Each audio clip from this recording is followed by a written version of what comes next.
low than Edmonton, where today's high was about 11 degrees Fahrenheit.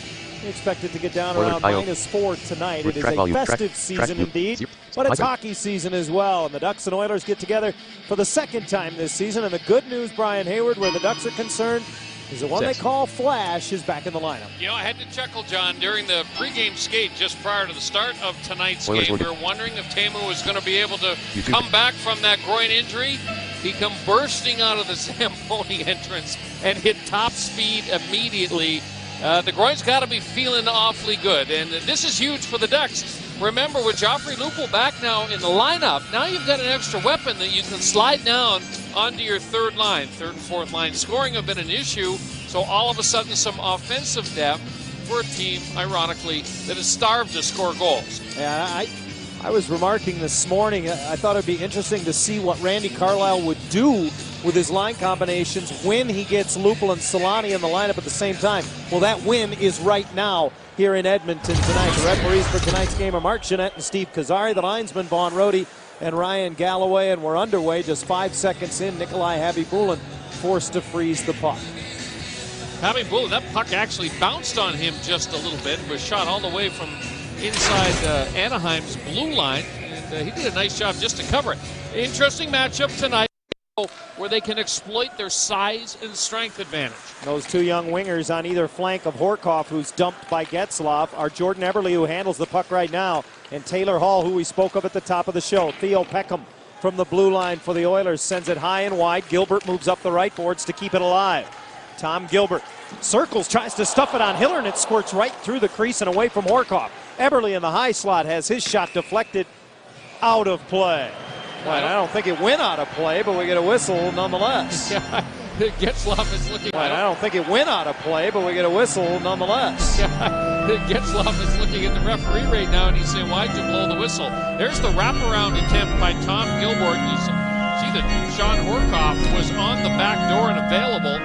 Jonas Hiller, not much for Gilbert, certainly on the short side on that bid.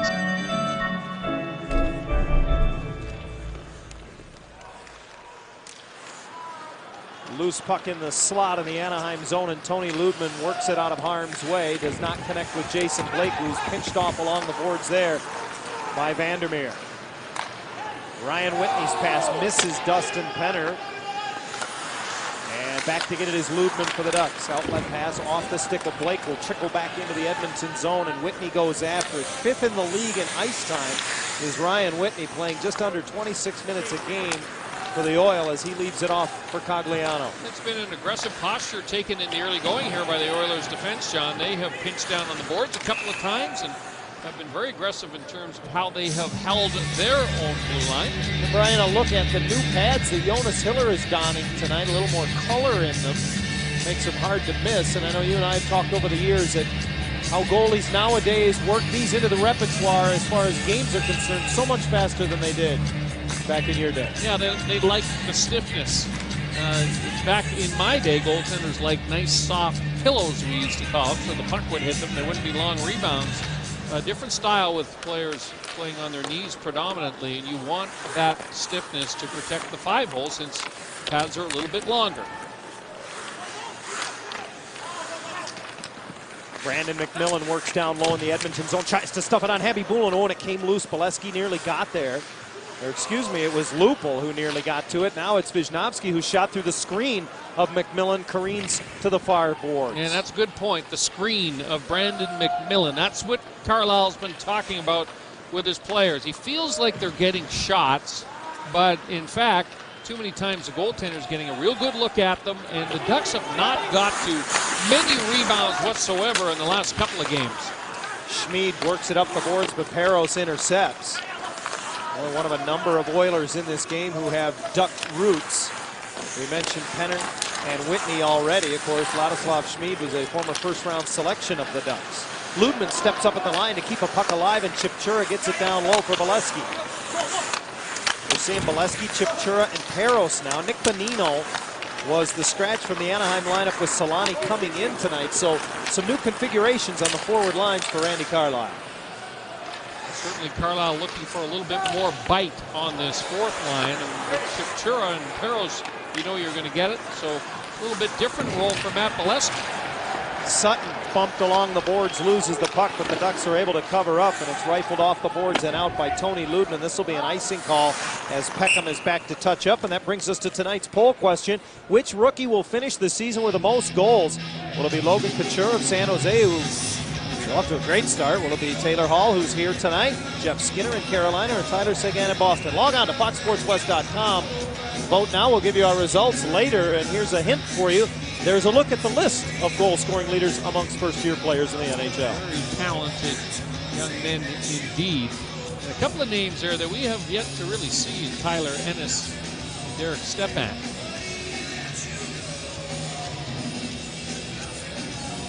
Well, there's a delay here as they were looking up at the clock above center ice at Rexall Place. And they've got that squared away, so they'll face it off to the right of Jonas Hiller. Colin Fraser wins the draw. Peckham's shot is blocked by Peros and swept out of the zone by Getzlaf. Away comes Ryan. Poked off his stick as he got to the blue line. Getzlaf collects it, but Bobby had not gotten back on side, so the play is whistled down. I'm always interested to see what opposing defensemen are put on the ice whenever the Getzlaf line is out there. And Theo Peckham and Tom Gilbert.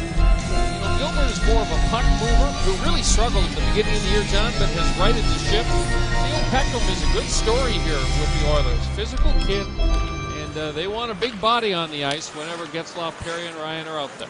Peckham has really suffered through injury problems a season ago. He missed 67 games for a myriad of injuries, including ankle problems, a concussion, a shoulder injury. He's only missed 3 games so far this year. And he steps up in the neutral zone to chop a puck ahead.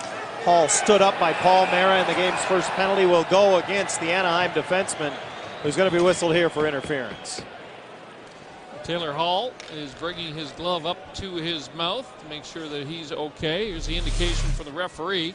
And I'm number 23, minor It's the punch, the left hand, right in the face by Paul Marin. It's going to be a roughing penalty against him. Well, every time the Ducks kill a penalty this season, McMahon's RV will make a donation to Chalk Hospital, and a portion of the proceeds from every RV purchase at McMahon's will be donated to Chalk. I noticed former Duck Dustin Penner in to take the draw for the Oilers. And we know where Penner's going on this Oiler power play. He will go immediately to the front of the goal. He's the big body that is willing to just stand there and create a little bit of havoc for Jonas Hiller. The 25th ranked power play in the National Hockey League. The Oilers are just 4 for their last 36 in a span of 12 games as Whitney's shot caroms off of Hiller. He has it again and works the top of the zone, gives it to Penner into the slot, slides it across. Ladislav Schmid had to reach back to get it. Now he moves it up, and it'll come across from Gagne for Whitney off the board. Schmid, very patient with it, back for Whitney. Measures, takes a shot, deflected on the way by Gagne. It went wide. Gagne riding a 5-game scoring streak entering tonight's action. Just got a piece of that one. Now he works it off the hash mark and drops it back. They overload the left side of the Anaheim zone. Gagne down low, stepping in front, Brulé, and that's denied by Hiller. Centering pass broken up by Sutton, who is able to sneak it through Brulé up the near side, and Ludman gets it ahead to Bobby Ryan, who will clear. Well, you can see what Edmonton is trying to do. Everything starts from their people back on the blue line, and oh boy, look at this. Big giveaway to Corey Perry, and he hit the post. Happy Bullen recovered. Perry outweighted him, and he rang it off the plumbing. Almost a gift from Nikolai Happy Oh, Bullen. a collision in the neutral zone between Horkoff and Perry, and Horkoff down in a heap inside the Anaheim blue line, and the Edmonton captain is hobbled as he returns to the bench. Nikolai Happy Bullen coughs one up. It comes to Corey Perry. Look at the patience. He creates some space, and unfortunately, that's kind of what happens when you're having a tough time scoring goals. It's right off the middle of the post.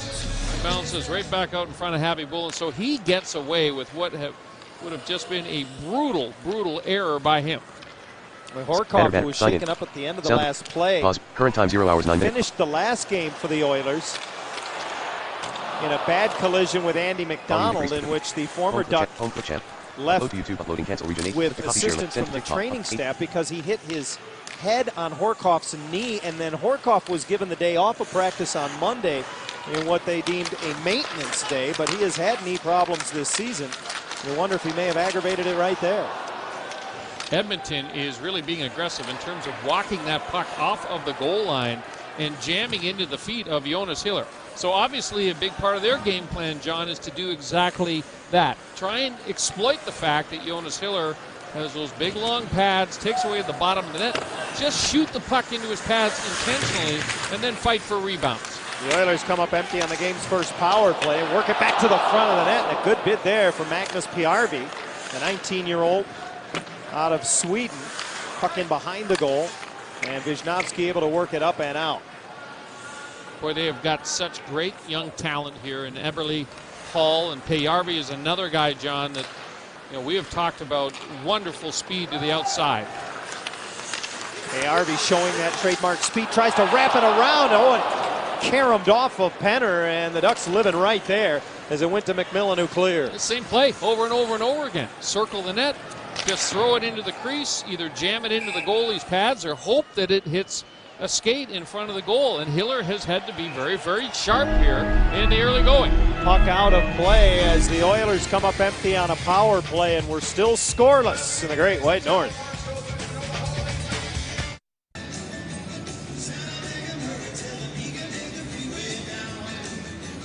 Magnus Piarvi with great speed to the outside on the wraparound. Again, he just throws it into the crease, hits a skate, does not miss by much. Actually off of Wisnowski and almost off of Ludman. And here's the collision that happened earlier in the neutral zone between Corey Perry and Sean Horkoff. And John, I haven't seen Sean Horkoff since that collision. It was knee to knee. Both players went down. The referee just kind of washed it out and said, the contact was the responsibility of both players.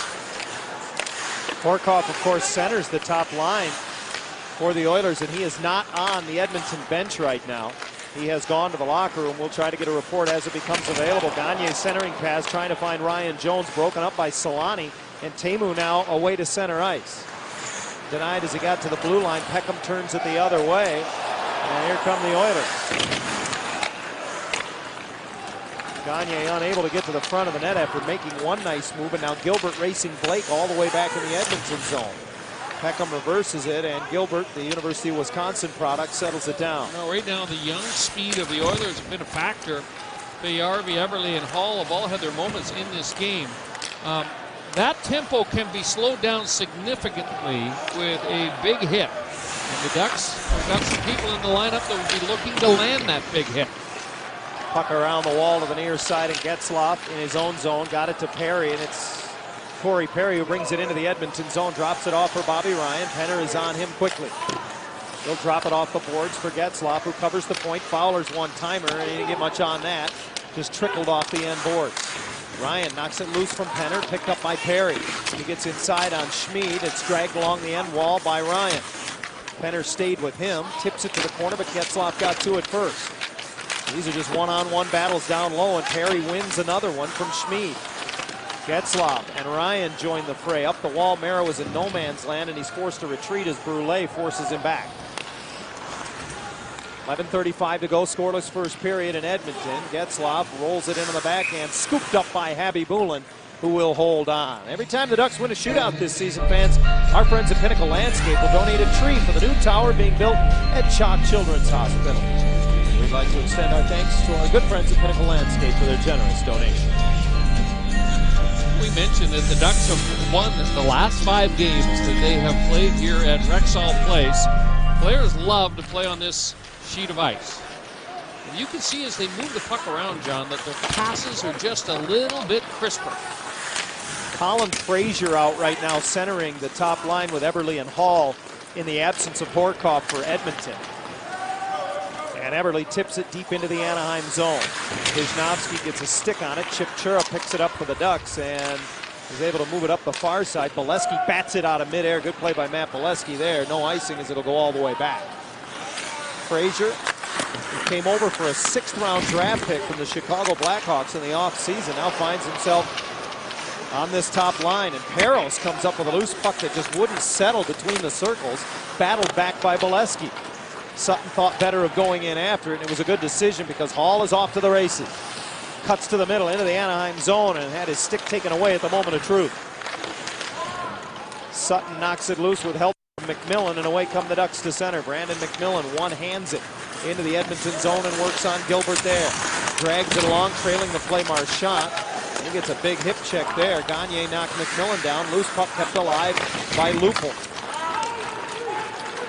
So it's Marchant with Lupul and McMillan right now on the third line for the Ducks, and Hiller will cover up at the other end. Anaheim, we mentioned, coming in here to Edmonton,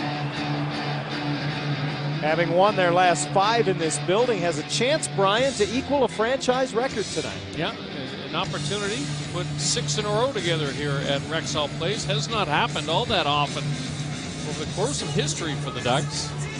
So their 3 longest streaks in one opposing team's building. Chicago, Vancouver, San Jose on the list. All impressive because those are tough places to play. And all very recent streaks as well where Anaheim is concerned. Ducks would love to get the road game going. They come in with only 4 road wins so far this season. That is the fewest in the Western Conference. They'll be in Vancouver tomorrow night before returning home for a pair on Friday and Sunday. Just over 10 to go in the opening period. Shots are 6-1 in favor of the Oil. No score between Edmonton and Anaheim. It really has been a Jekyll and Hyde-like existence for the Ducks this year. Some great winning streaks, some extended losing streaks. Mara again forced to retreat as Piarvi loses his speed into the Anaheim zone. Nice help from Fowler, who came over, and it's Koivu with Blake into the Edmonton zone. Blake pulls up top of the right wing circle. Now just feeds it along the base of the dasher. Foster stepped in the way and broke it up as he was trying to find Koivu. Piarvi drops it off for Gagne. His shot made it to the net, didn't have much on it, and Hiller easily blockered that aside. Blake trying to protect the puck, knocked off his skates, can't work it out of the zone. Brule forces it back in. Reversed around for Solani, and that is off the stick of Cogliano and out of play. Down to 9:25 to play in the first period in Edmonton. Teemu Solani back in the Anaheim lineup. Well, last season at the trade deadline, these two guys got traded for one another, and it brings us to our Sizing It Up segment, brought to you by 3-Day Suit Broker, where the smart money goes. And Hazy, it's a trade that has worked out well for both clubs. Yeah, and I think this one really boils down to the fit, as they say. Ryan Whitney's leading the Oilers in scoring this year. He's +6, having a nice season. Playing a different style here. He's not being asked to be as physical. He's playing more of what type of game, I guess, that really suits Ryan Whitney. And in Ljubomir Wisnowski, the Ducks got a big shot from the point, which is what they really wanted on their power play. Ryan Whitney was a guy in Anaheim that, for whatever reason, just didn't want to shoot the puck on goal. Certainly, Ljubomir Wisnowski does not have to be told to shoot the puck. This morning, Tom Rennie, speaking about Whitney, said that he plays with a real efficiency. Whitney, one of only 3 defensemen leading his team in scoring in the NHL coming into tonight. Dustin Byfuglien in Atlanta, and James Wisniewski with the Islanders is the other, and Getzlaf with a spinning move in front of Khabibulin. Chose to go to the backhand. The puck is just a little bit out of the wheelhouse for the Ducks whenever they seem to get it in scoring position right now. And this is another perfect example of that. It was a nice pass from Corey Perry, but Getzlaf is spinning. And before he knows it, he spins and he's right on top of Nikolai Khabibulin. He has no space in order to make a play. Seemed to really lose the handle at the last second. You just got to keep plugging away in these situations and believe that, you know, the next shift and the next time the puck comes to you in those situations, it's going to be perfectly placed in a position that you can really shoot it and take advantage and hopefully score a goal. Ducks win the draw there. Todd Marchant, the former Oiler, able to win it. Edmonton is next to last in the league in face-off winning percentage coming into tonight, something I'm sure Randy Carlyle hopes to take advantage of in this game. This season, when the Ducks score 5 goals, fans, you'll get 5 free wings at any Southern California Hooters location. All you have to do is go to AnaheimDucks.com, print the coupon, and you have 24 hours after that 5th Anaheim goal to get your free wings. 8.5 to play in the opening period. No score in Edmonton as Khabibulin out to play it away. And it's cleared all the way back. Hiller started to wander out to play it, and that nullifies the icing. Spiza digging along the boards with Zach Stortini. Stortini fell to one knee, gets back up. And keeps the play alive on the near side. Frazier pokes it to the middle of the ice, and Wisnowski off to the races right up the middle, joined by Peros, and his pass handcuffed him a bit, but he got it into the zone. Chip Chura carries on. Wisnowski all the way to the corner. The former Oiler. A lot more of John, getting those point shots through. They're not trying to be too fancy or make the perfect play back on the blue line. Just hammer it in towards the opposing team's goal crease. Cam Fowler starts back for the Ducks, and he finds Solani in full stride, loses it at the blue line. Kept in, though. Nice play by Koivu. Tries to get it back from Solani, just a little out of his reach. Curtis Foster rims it around, waiting for it. Here's Paul Mara. Mara keeps it alive for Blake behind the net. He's engaged immediately. Puck squirts up the wall, and Taylor Hall is on it. Hall throws it into the middle. Eberle goes after it, swats it on net, and Hiller out to cut the angle. Taylor Hall, John, he looks like a different kid from the first couple of weeks of the regular season. He is so much more confident in terms of how he is jumping into holes and just literally jumping on top of loose pucks. Boy, is he lightning quick. He talked about confidence earlier this week, and he admitted he didn't have it early on. He had 8 points in his first 18 games. 3 of those were goals. He has 6 goals in the last 8 games. And for goal scorers, that's where the confidence comes from. Ludman with a screen from Ryan in front. And that one's deflected back. Perry goes after it. He beats Ryan Jones to it. Paiarvi follows up. Brings it in on the right side, fires, and that one off the leg of Sutton. Cogliano gets to it, moves it back in a high slot, and Vandermeer hit the crossbar. Cogliano with a bouncing rebound that he keeps alive. Jones' pass for Paiarvi is swatted away by Perry, but kept in by James Vandermeer. Both teams now have rung up a pipe in this game. Hoisted out of harm's way by Sutton. This one will go all the way back right on the Oiler goal. Abby Boulin has to make a save, and it enables both teams to get changes. Under 6 minutes to go in a scoreless first period here in Edmonton. It is a quiet building here tonight in Edmonton. Lupul intercepts a pass, tries to get it to Marchand, but Vandermeer took it away. Stretched ahead, Penner behind the defense, goes backhand, and Hiller denied him. Penner wants to bring it back in front, and down goes Wisnowski as he stepped in. And I think he may have, did he catch a stick in the face? I think it's a skate, John. Yeah, I was afraid he might have gotten kicked. Well, the fans made their most noise immediately as they booed Wisnowski for staying down, but he's attended to by Tim Clark as we take a break.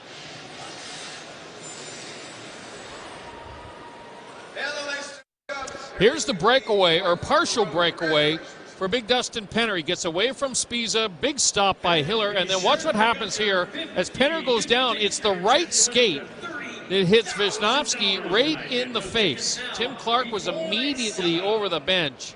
And as you can see, I can't see any blood, can't see a cut. Boy, he was lucky. I don't think it was the skate blade that hit Lubo. Otherwise, he would have been cut. It was the outside of the right skate of Dustin Penner that caught him. And here was the pipe shot by Vandermeer that rings off the crossbar. So both goaltenders have been blessed with a good break early part of this game. I think they may start calling Wisnowski Lucky Lubo after that play, because he was inches away from what could have been a devastating injury. Puck bounces in on Abby Boulin, who handles it deftly like a shortstop and holds on to it. Abby Boulin will look at a face-off in his own zone as we look at Wisnowski continuing to administer the ice on the Anaheim bench. It's almost like a leg whip, too, so it's not just the fact that it could have been cut. I mean, when the foot comes back in that motion, you've essentially just been kicked right in the face. It's like getting kicked by a horse. He's pretty heavy as well, so we'll keep an eye on Wisnowski and see if he's able to return. Play in the Edmonton zone. Peros, who has 3 goals against the Oilers in the last 5 games against Edmonton. Getting a lot of ice time here in this opening period. He's out there with Bolesky and Chip Chura. Now Frazier gives it to Stortini off right wing. His shot is blocked. Boy, Spiza stepped into it and broke his stick in half. Nice play by Luca there, who then jams it free, and Chip Chura from nearby West Block, Alberta, clears all the way back into the Edmonton zone, and the Ducks will get a change. Curtis Foster out there defensively right now with Ladislav Schmid for the Oilers. Foster was a finalist for the Masterton Trophy a season ago as a member of the Tampa Bay Lightning. Cogliano tips it into the Anaheim zone. Spezza goes after it. Hits the brakes. Cogliano continues to follow up. To the line, Brule can't hold it in, and now Penner feeds it back.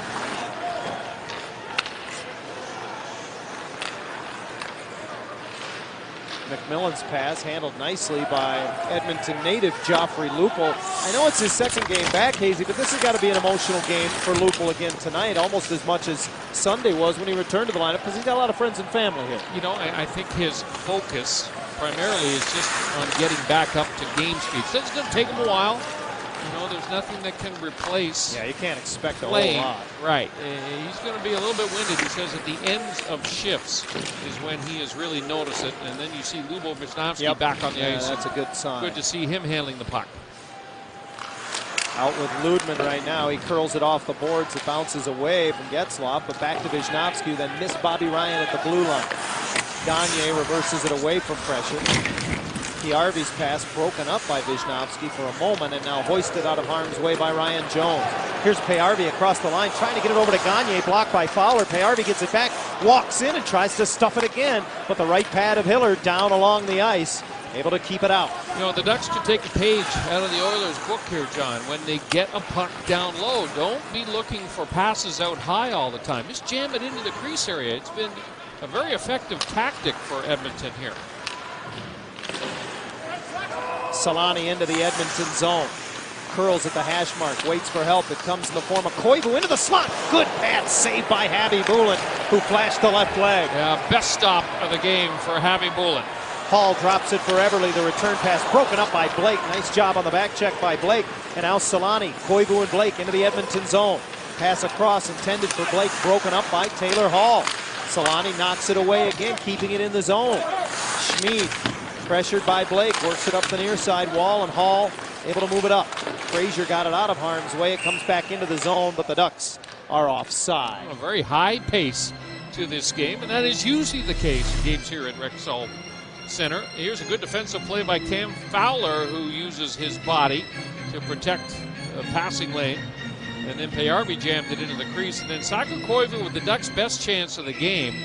And you see Nikolai Habibulin with a good left pad save. And as we have seen in the last couple of games for Anaheim, the rebound bounces right past Jason Blake, who was driving the net.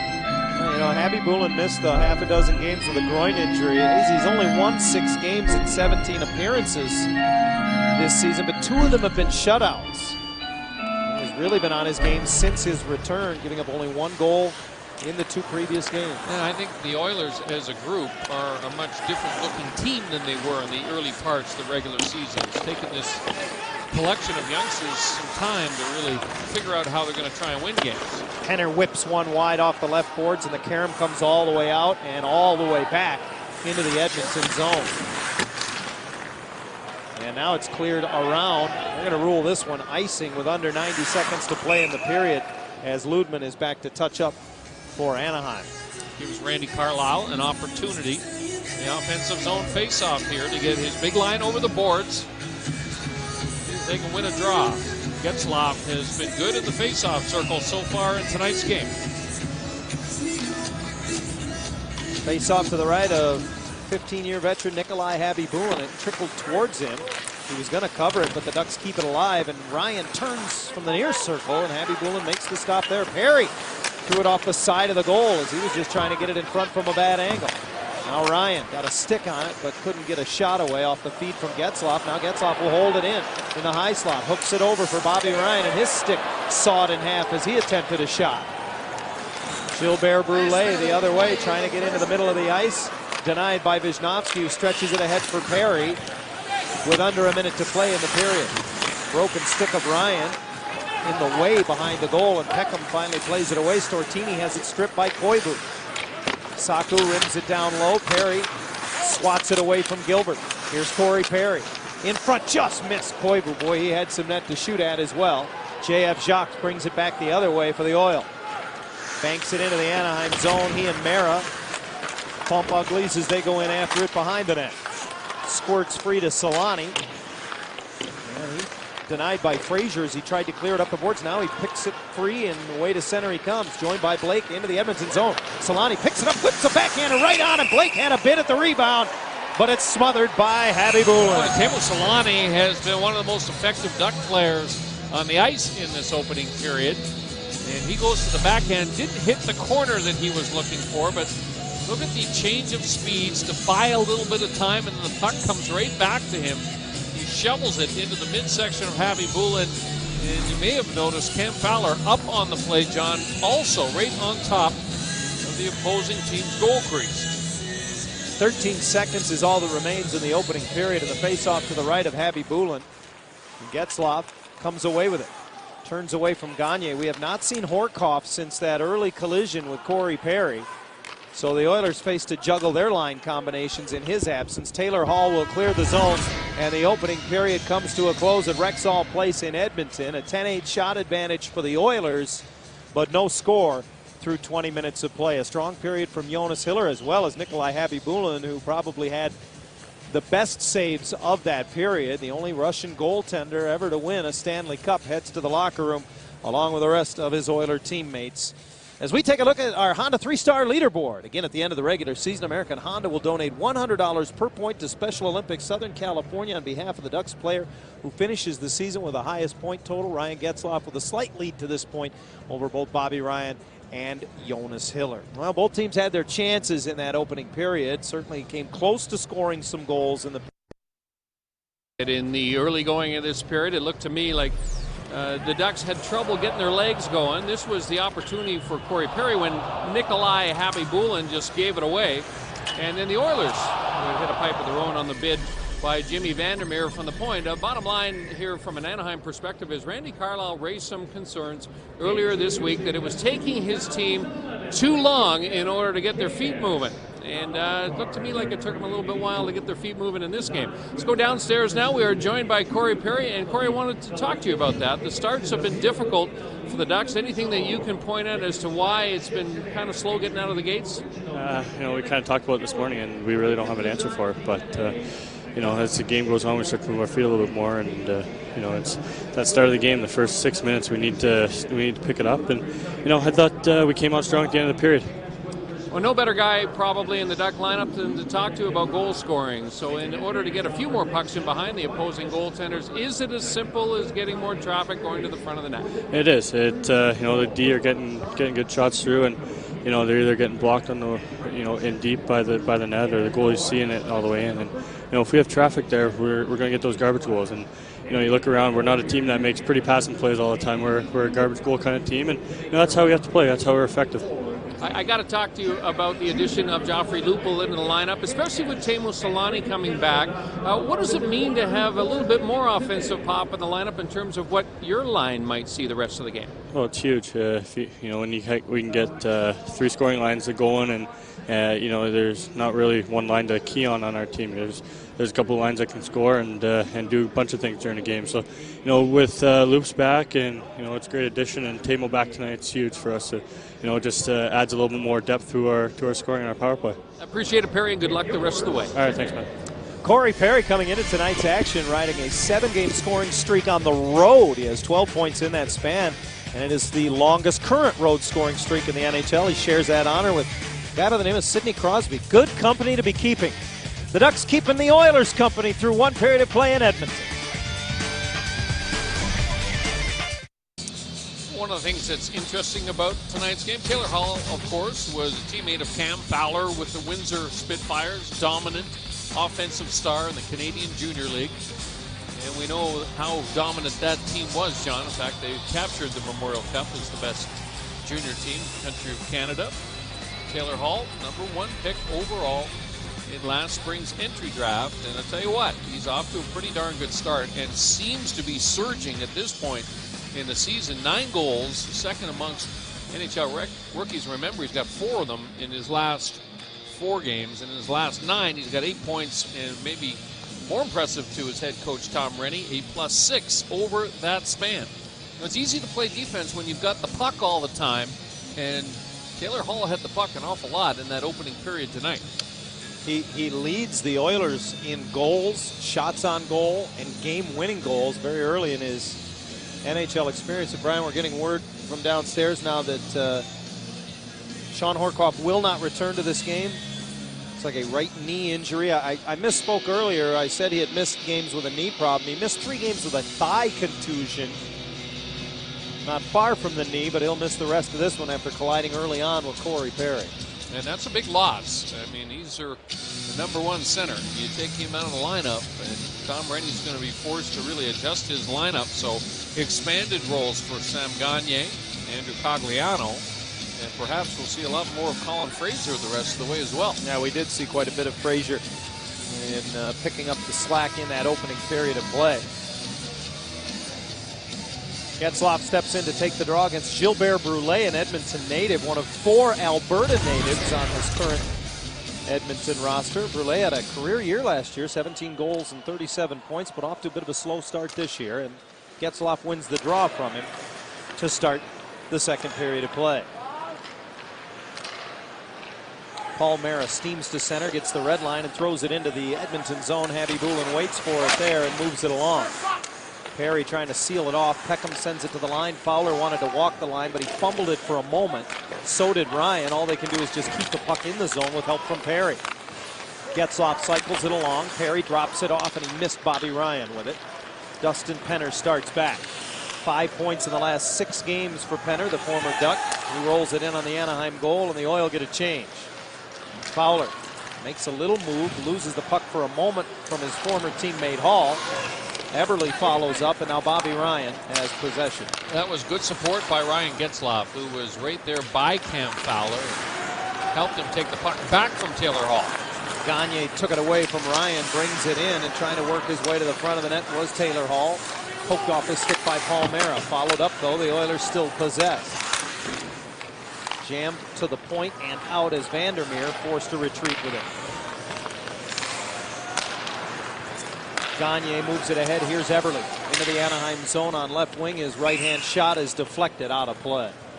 So Johnny, the Ducks got some good news earlier today when a couple of their top prospects, Kyle Palmieri and Emerson Edom, were added to the 29-player preliminary Team USA roster for the upcoming World Junior Championships. Now remember, Kyle Palmieri is playing down the Syracuse Crunch in the American Hockey League. I was speaking with General Manager Bob Murray before the game, and he said yes, before they would add him to the roster, they wanted to make sure that I was going to release him to that team, which he has already agreed to do in order for him to be added. Of course, it's no consideration for Emerson Edom, who is playing still in the Canadian Junior League. It's interesting that you should mention that, because word came out earlier today that the Canadian junior team would not be offered the services of Taylor Seguin in Boston, the #2 overall pick in last June's draft, taken directly after Taylor Hall. The Bruins not agreeing to make him available for Team Canada. Yeah, Seguin's having a nice year for the Bruins. And, depending on which game you watch for Boston, there's been a few where he's played a pretty significant role. Wisnowski trying to set up Blake after he intercepted a pass, and just a little too hot to handle. Little difference between releasing a player from the NHL squad and releasing one from the American Hockey League club as well. Especially when they're contributing a great deal. This is going to be an icing call against the Oil as Sutton is back to touch up for Anaheim. Again, you see another turnover by the Oilers once they have full possession in the defensive zone. And with each turnover, the word spreads on the Anaheim bench. Keep going. Keep putting the pressure on this group. And eventually you're going to get it turned over in an area that you can really exploit. Brian, going back to Palmieri and Edom being named to the preliminary squad for Team USA as well, it bears noting that both of those players became Ducks property through use of former Edmonton draft picks, as well as part of the Chris Pronger deals. I should say part of the Pronger deals. The first one was the from Philadelphia, I should say, but both of them came to the Ducks because of the trade of Chris Pronger, who of course came to the Ducks from the Edmonton Oilers originally. And the Oilers used one of the draft picks they got in that deal to get Jordan Eberle. So those deals go so much deeper than just the day that they are made. Sutton loses it at the blue line, and Ryan Jones races after it into the Anaheim end. Backhander is denied by Tony Ludman. Boy, he makes it look so easy, doesn't he? Ludman comes over, and he comes to the rescue all in one motion. He just kind of glides over. And, what I like about the way Ludman defends is the way he uses that stick. He always leads with the stick. McMillan taps it away from Cogliano. Ludman, Edmonton zone up, sends it into the Edmonton zone off the glove of Vandermeer. Whitney rifles it through the middle of the ice, trying to find Penner, and it knuckles away from Marchand. Penner gets to it. Dustin Penner in behind the Anaheim goal, protecting on his backhand for Whitney across Vandermeer's one-timer off the stick of Lupul. Back to Whitney once more. Moves it into the middle, and it's swatted away at the top of the crease, but kept in by Vandermeer. Ludman tied up. Brule comes over. Moves it to the corner for Cogliano. Back to Brule. Right through the Anaheim crease. Ludman bumped by Cogliano. Andrew Cogliano playing in his 273rd consecutive game. McMillan goes deep into the Edmonton zone as the rest of the Ducks change and just throws one towards the net. Spisa couldn't get a stick on it at the line, forced a retreat, but he counters back quickly. Here's Peros with a little space, lets it go. Habibulin got a pad on it. It's a good stop by Nikolai Habibulin and a nice little outlet pass to Peros streaking down the right wing. And Peros has been getting some good opportunities in the last couple of games, John. Less than a week removed from that 2-goal game against Florida. Here's a 2-on-1, Whitney and Frazier, and Whitney tries to return the pass to Frazier. And the Oilers don't end up getting a shot. Well, that's Ryan Whitney. He is not a guy that likes to shoot the puck. Anaheim fans know that. And Tom Rennie's probably bristling just a little bit at the Oiler bench. Stortini down low as it go off his skate. Up the boards, Curtis Foster holds it in, but it's Wisnowski who gets it out center ice, and here's Bolesky with Peros into the Edmonton zone. Spin move, and he was hooked there by Schmid, who got away with one. Only been one minor penalty whistled in the entire game. It went against the Ducks' Palmera back in the opening period. Jean-Francois Jacques has it on the left boards and brings it out of the Edmonton zone. Tries to chip it ahead, but a back-checking Koivu knocks it away. Fowler finds space, is chased by Eberle. Head up all the way, finds Solani into the middle. Here's Koivu, lets it go. He scored! He roofed it, and Saku Koivu ends the drought for the Ducks, who lead 1-0. What a shot by Koivu, and a couple of real nice plays here. First of all, Cam Fowler gets the legs moving in the defensive zone and starts this rush. Watch Fowler, little spin, gets the legs moving, head up, and watch him move into the middle of the ice, which gives him passing options, gives it to Solani. And boy, we've seen Teemu Solani execute that pass so many times, John, between the heel of the defender's stick and the toe of the defender's front skate. Players call that the triangle. Solani spots the triangle, and then the wrist shot by Koivu was just perfect. So Koivu, who played his 100th game as a Duck on Sunday in the loss to Phoenix, ends a drought for the Ducks that was over 7 periods long. 5:44 the second. Solani and Fowler will pick up the assists, and now Habibulin will cover up. Anaheim's first goal in 146 minutes and 15 seconds brings what you might guess, a bit of a celebration in Edmonton.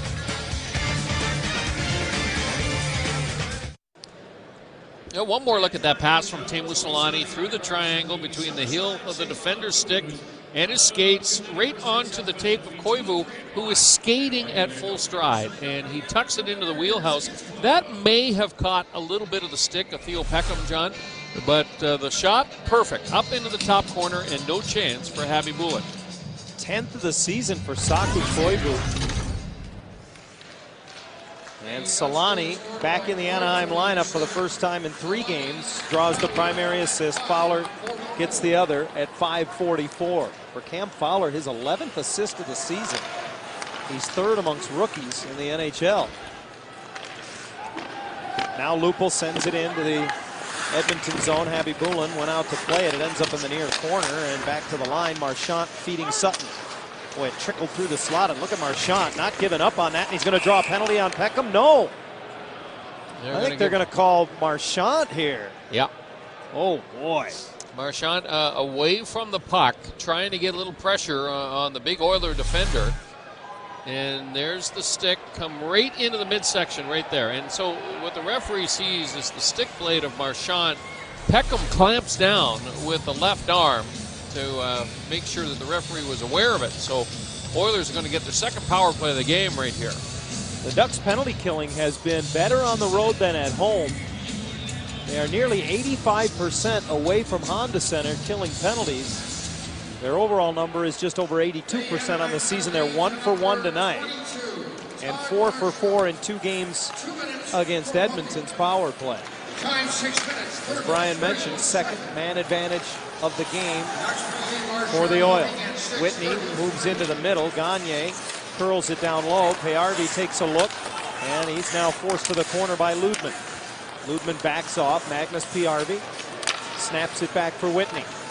Very patient Edmonton power play. Payarvi's pass tipped out of the zone, and Schmid has to come back and get it. Ducks want to get a change, as they do. An errant pass comes right to Ludman, who will ice it. Yeah, very patient penalty killing from the Ducks, John, who get into the shooting and passing lanes and keep the Oilers to the perimeter. Payarvi loses the handle a little bit at the blue line, and then one hands it to the corner and goes around Sutton after it. Perry in there digging. Penner digs it loose to the line for Curtis Foster. He has the big shot. Whitney takes the shot and misses everything, and it'll come around and out. Curtis Foster back to get it. Leads the Oiler defenseman with 3 power play goals on the season as he brings it to center. And he possesses the big shot. It bounces around back to Foster at the point. Across now for Gilbert, who works it down low quickly. Cogliano steps out, and a right pad save by Hiller. That was a dandy. Very calm looking save from Hiller. Now it's Foster. Thinks better, then falls down as he tried to double clutch on the shot. Kept it alive, and Hiller makes the save on the big shot from Everly. Yeah, he's so good on those shots low along the ice. His feet are just so quick. Gilbert steps to the top of the circle, passes across for Everly, and that was blocked. Boy, a nice looking play. Gilbert set Everly up, and the Ducks able to clear. Under 10 seconds to go in Marchand's hooking minor. Best penalty killer is always your goaltender, and that was a pretty good example of that from Hiller. Hall busts in and had it knocked off his stick on the back check by Perry. The penalty is over. Cogliano and Hall keep it alive, however, in the Anaheim zone.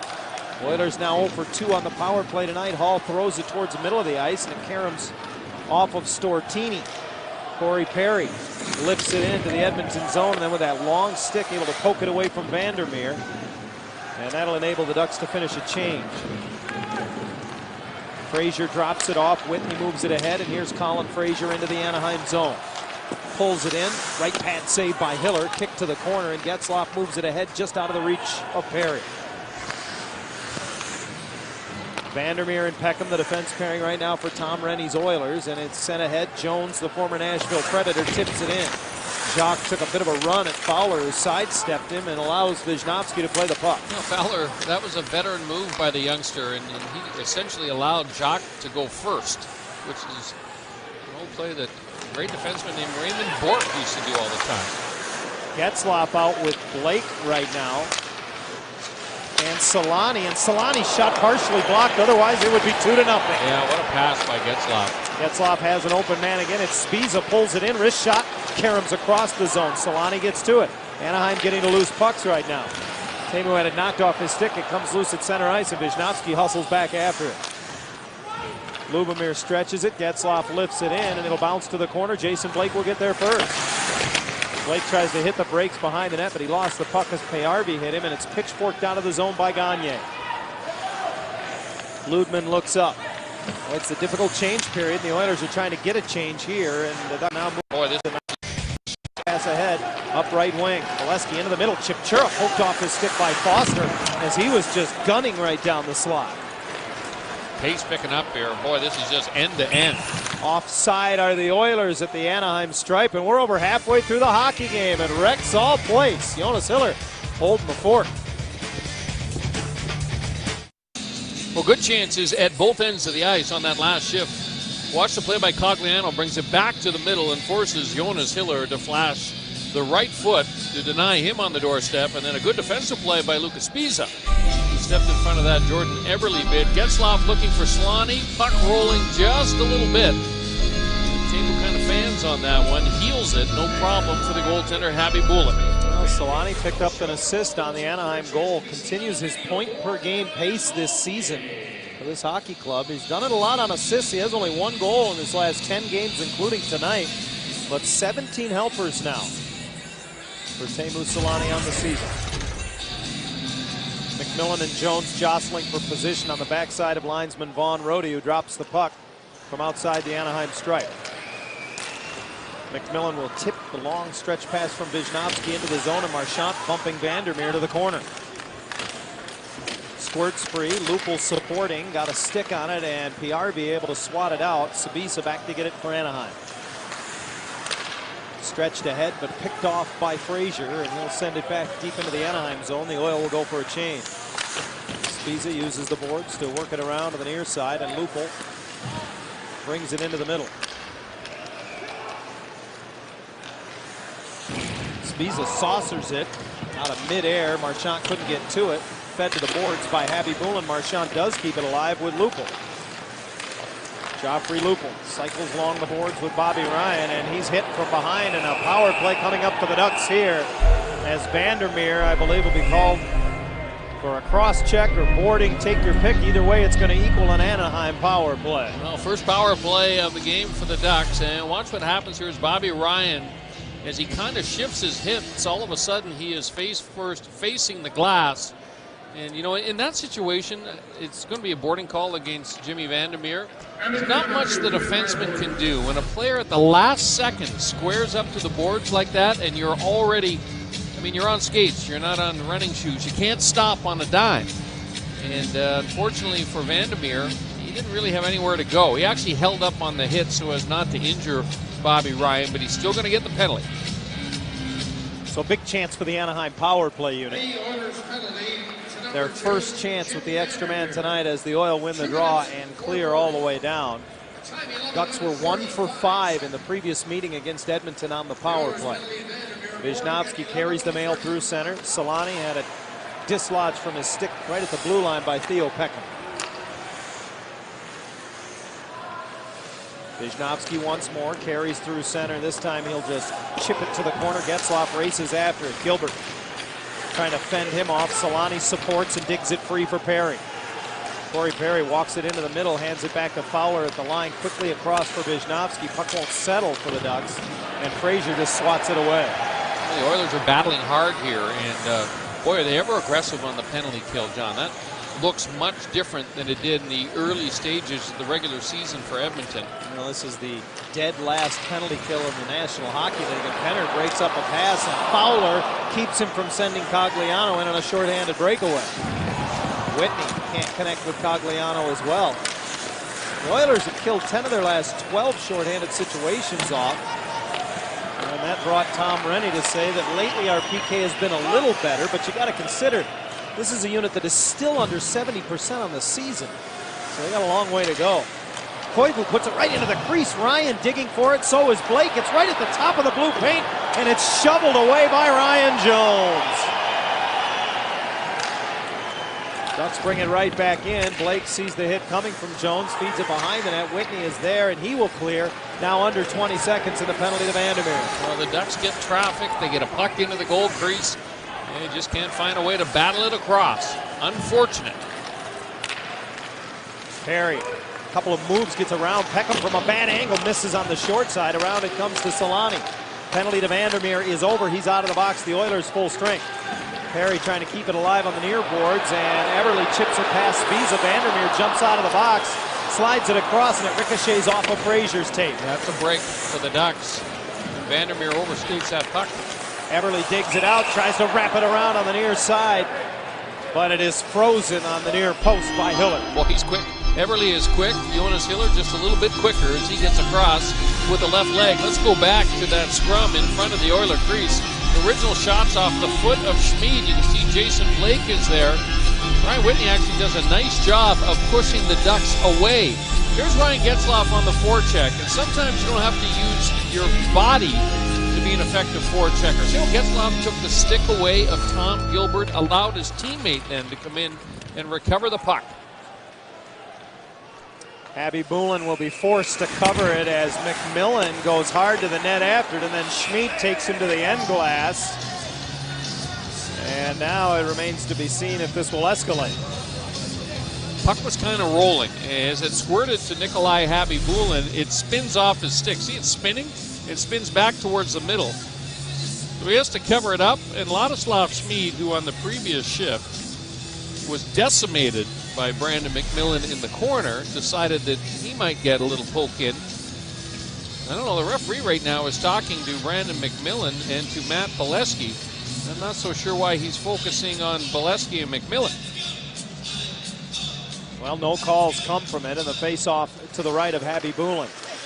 Kicked free by Chipchura, who gets to it. As Bolesky goes tumbling down, Chipchura circles the net, throws a backhander towards the goal. It comes back to him from Bolesky, throws it towards the net. That hit George Peros.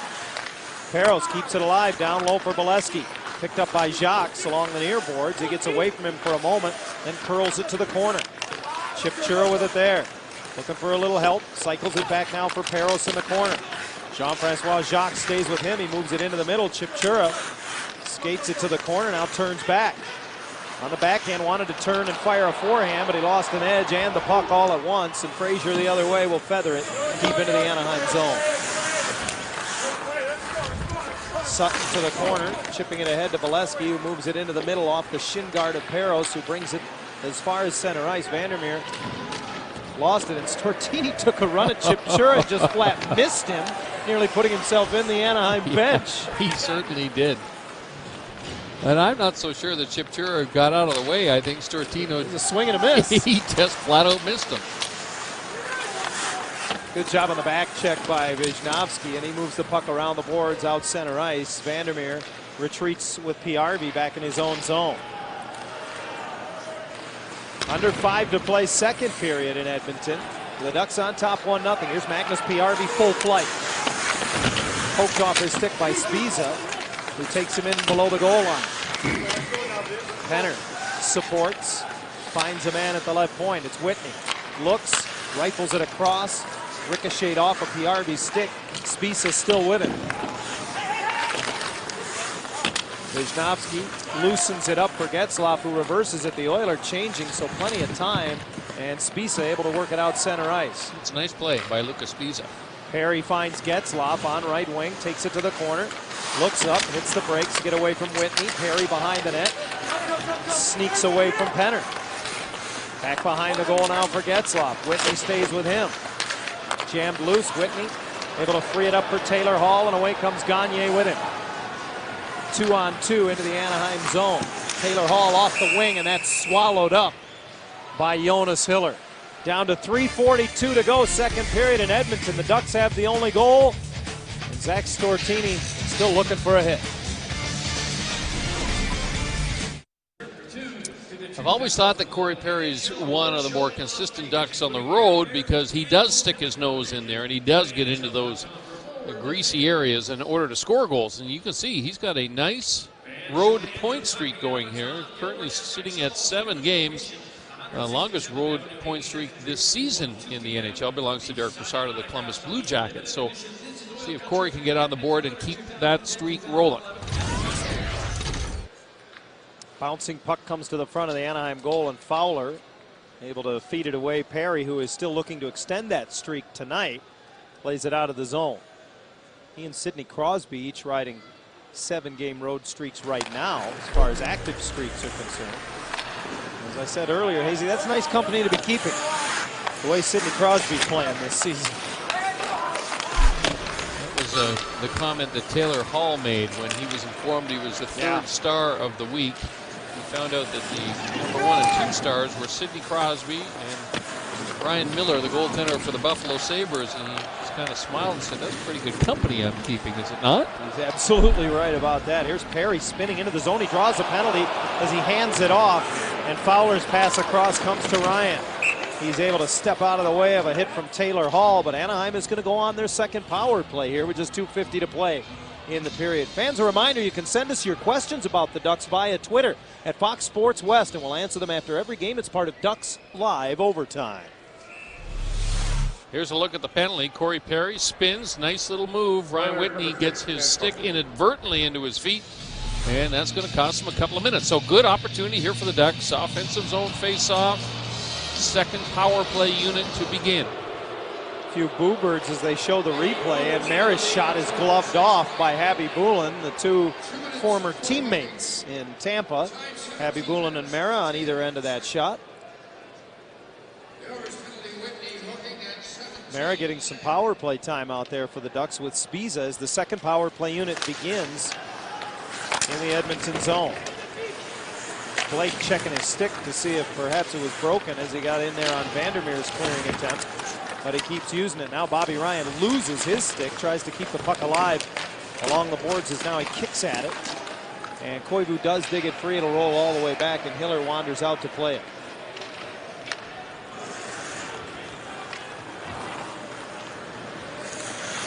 Lucas Spiza strides to center for the Ducks, loses the handle, and now loses the puck. Here's Ryan Jones away short-handed.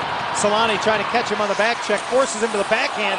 He goes careening into the net, and that will bring the whistle. His one-handed shot was steered away by Hiller. Yeah, you know, as soon as Ryan Jones puts the puck this far in front of his body with just one hand on the stick, here's the turnover by Spiza. But watch what Jones says. As soon as it's one hand and far ahead of him, the goaltender just knows all he has to do is come out and poke him. There's nothing that an attacking forward can do with one hand. He can't stick handle around you. So as a goalie, that's your moment to get aggressive with the goal stick, and Jonas Hiller plays it perfectly.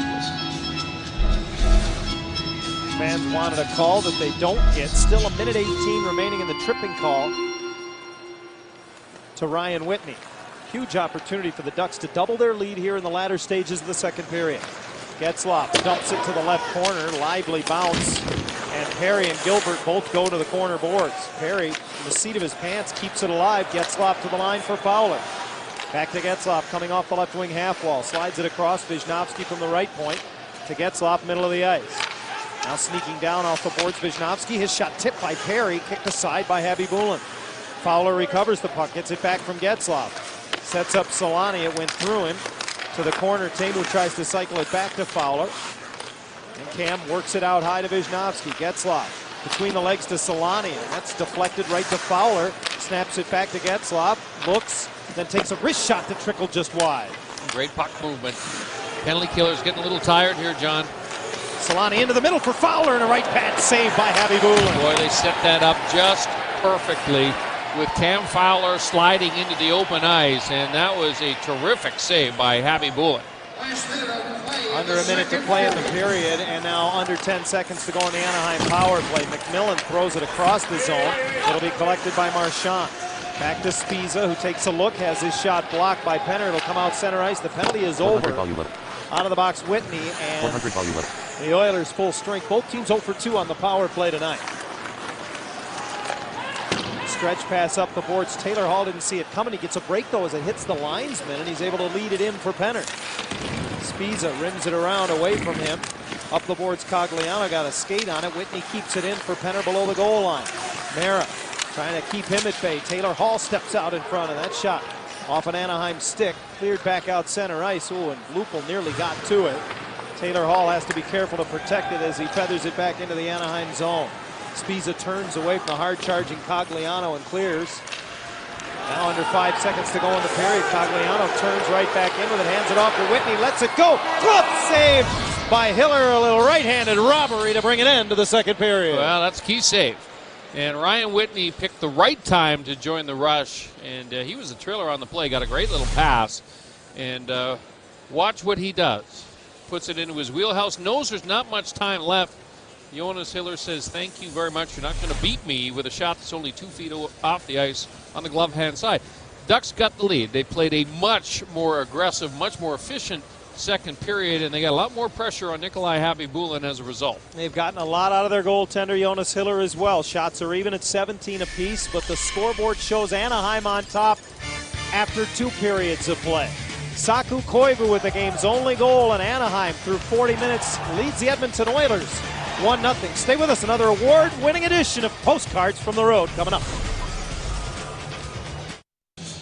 It's a 1-0 Ducks lead at the end of 2 periods of play, and we're about to start the third. Hey, if you had the mobile app right now in your hot little hands, you would know that Ryan Getzlaf and Corey Perry are currently leading the Ducks in ice time. That's unusual for 2 forwards to be playing more, and a reminder that you can stay connected to your team.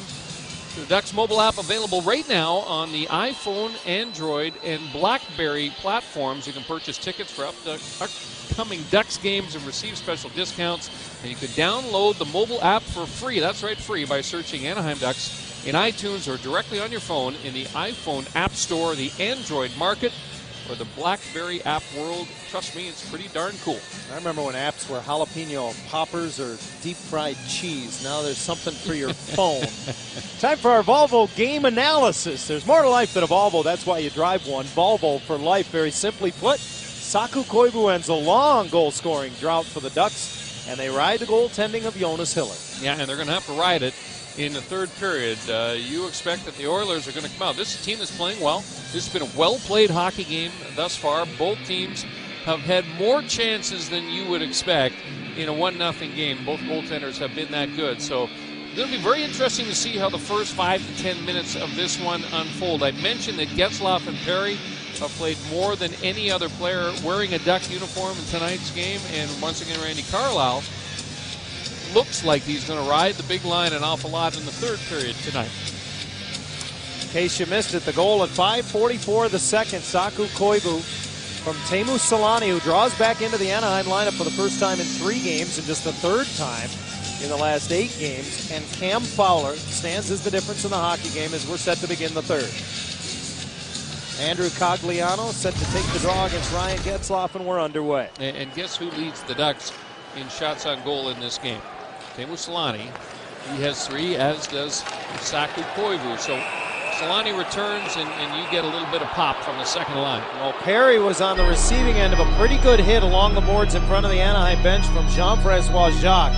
And Paul Mara came to his aid, and they're each going to go. And Mara lost his helmet in the fray and was ready to drop the mitts with Jacques as well. Mara steps in, and it'll be interesting to see how this gets sorted out. If it's just going to be an even up situation, but it almost looked like Corey Perry really got the wind knocked out of him over. Yeah, he stayed bent over the boards for a while after the play was whistled down, just trying to collect himself. He's staying out. He's not coming off the ice, and so we got a little bit of 4-on-4 hockey here, and this should get interesting. Remember, this Oiler team has a ton of speed, and note that because Randy Carlyle has Getzlaf and Perry still on the ice, Tom Rennie elects not to put Taylor Hall over the boards, almost like he's trying to keep Hall away from that duo here on the 4-on-4. Wisnowski keeps it in for Lutman, and a blocker save by Habby Bulin. Tom Gilbert got a stick on it and now has it deep in the Edmonton zone. Gilbert playing in his 285th consecutive game played tonight for the Oilers. And he'll jump into the play as Penner and Cogliano busts into the Anaheim zone. One-hander by Penner, put on net, and the rebound off the side of the goal by Cogliano. Penner is so strong. But again, a one-handed shot directed towards the goaltender makes life a lot easier for Jonas Hiller. And that's why coaches and goalies always tell their defensemen, even if a guy gets a step on you, do not stop. Keep the legs moving, stay on his hip. He won't be able to get both hands.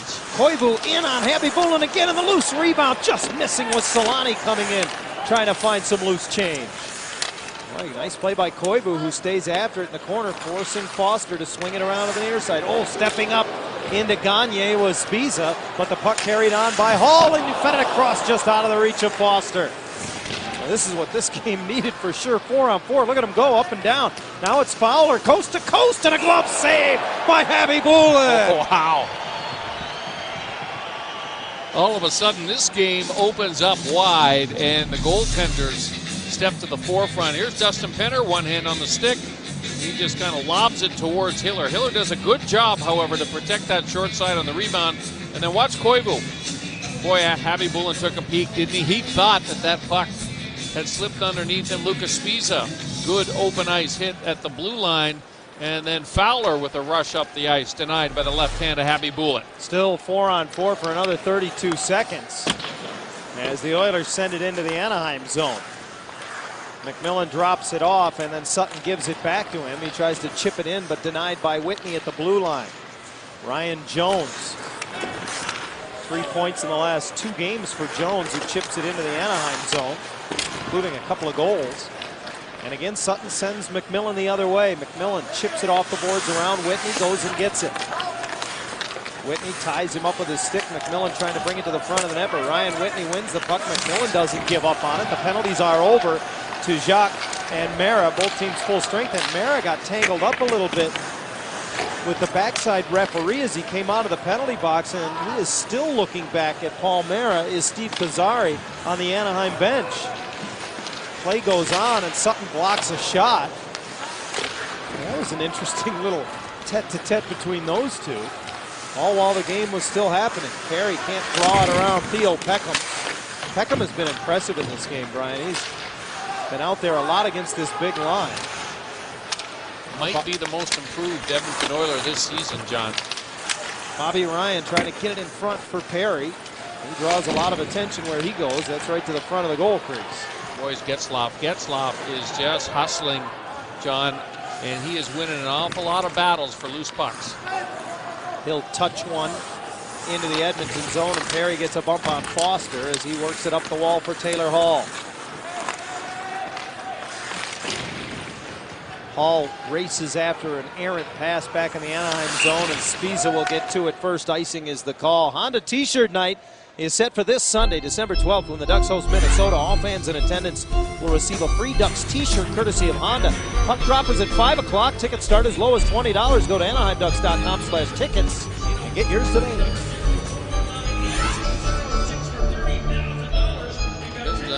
The physical play has certainly picked up, and you can see that the hand, Curtis Foster being examined over on the Oiler bench. Hall, the 5th leading scoring rookie in the NHL, busts into the Anaheim zone, hits the brakes. Mara stays with him, gets support from Koivu, got it over to Eberle. His pass to Vandermeer, and his one-timer missed the mark. Boy, Hall, the puck just finds him, doesn't it? Eberle's not too bad either. He's the number 2 scoring rookie in all of the NHL. He leads all rookies in assists. He has it behind the net right now, and he wants to look in front for Ladislav Schmid.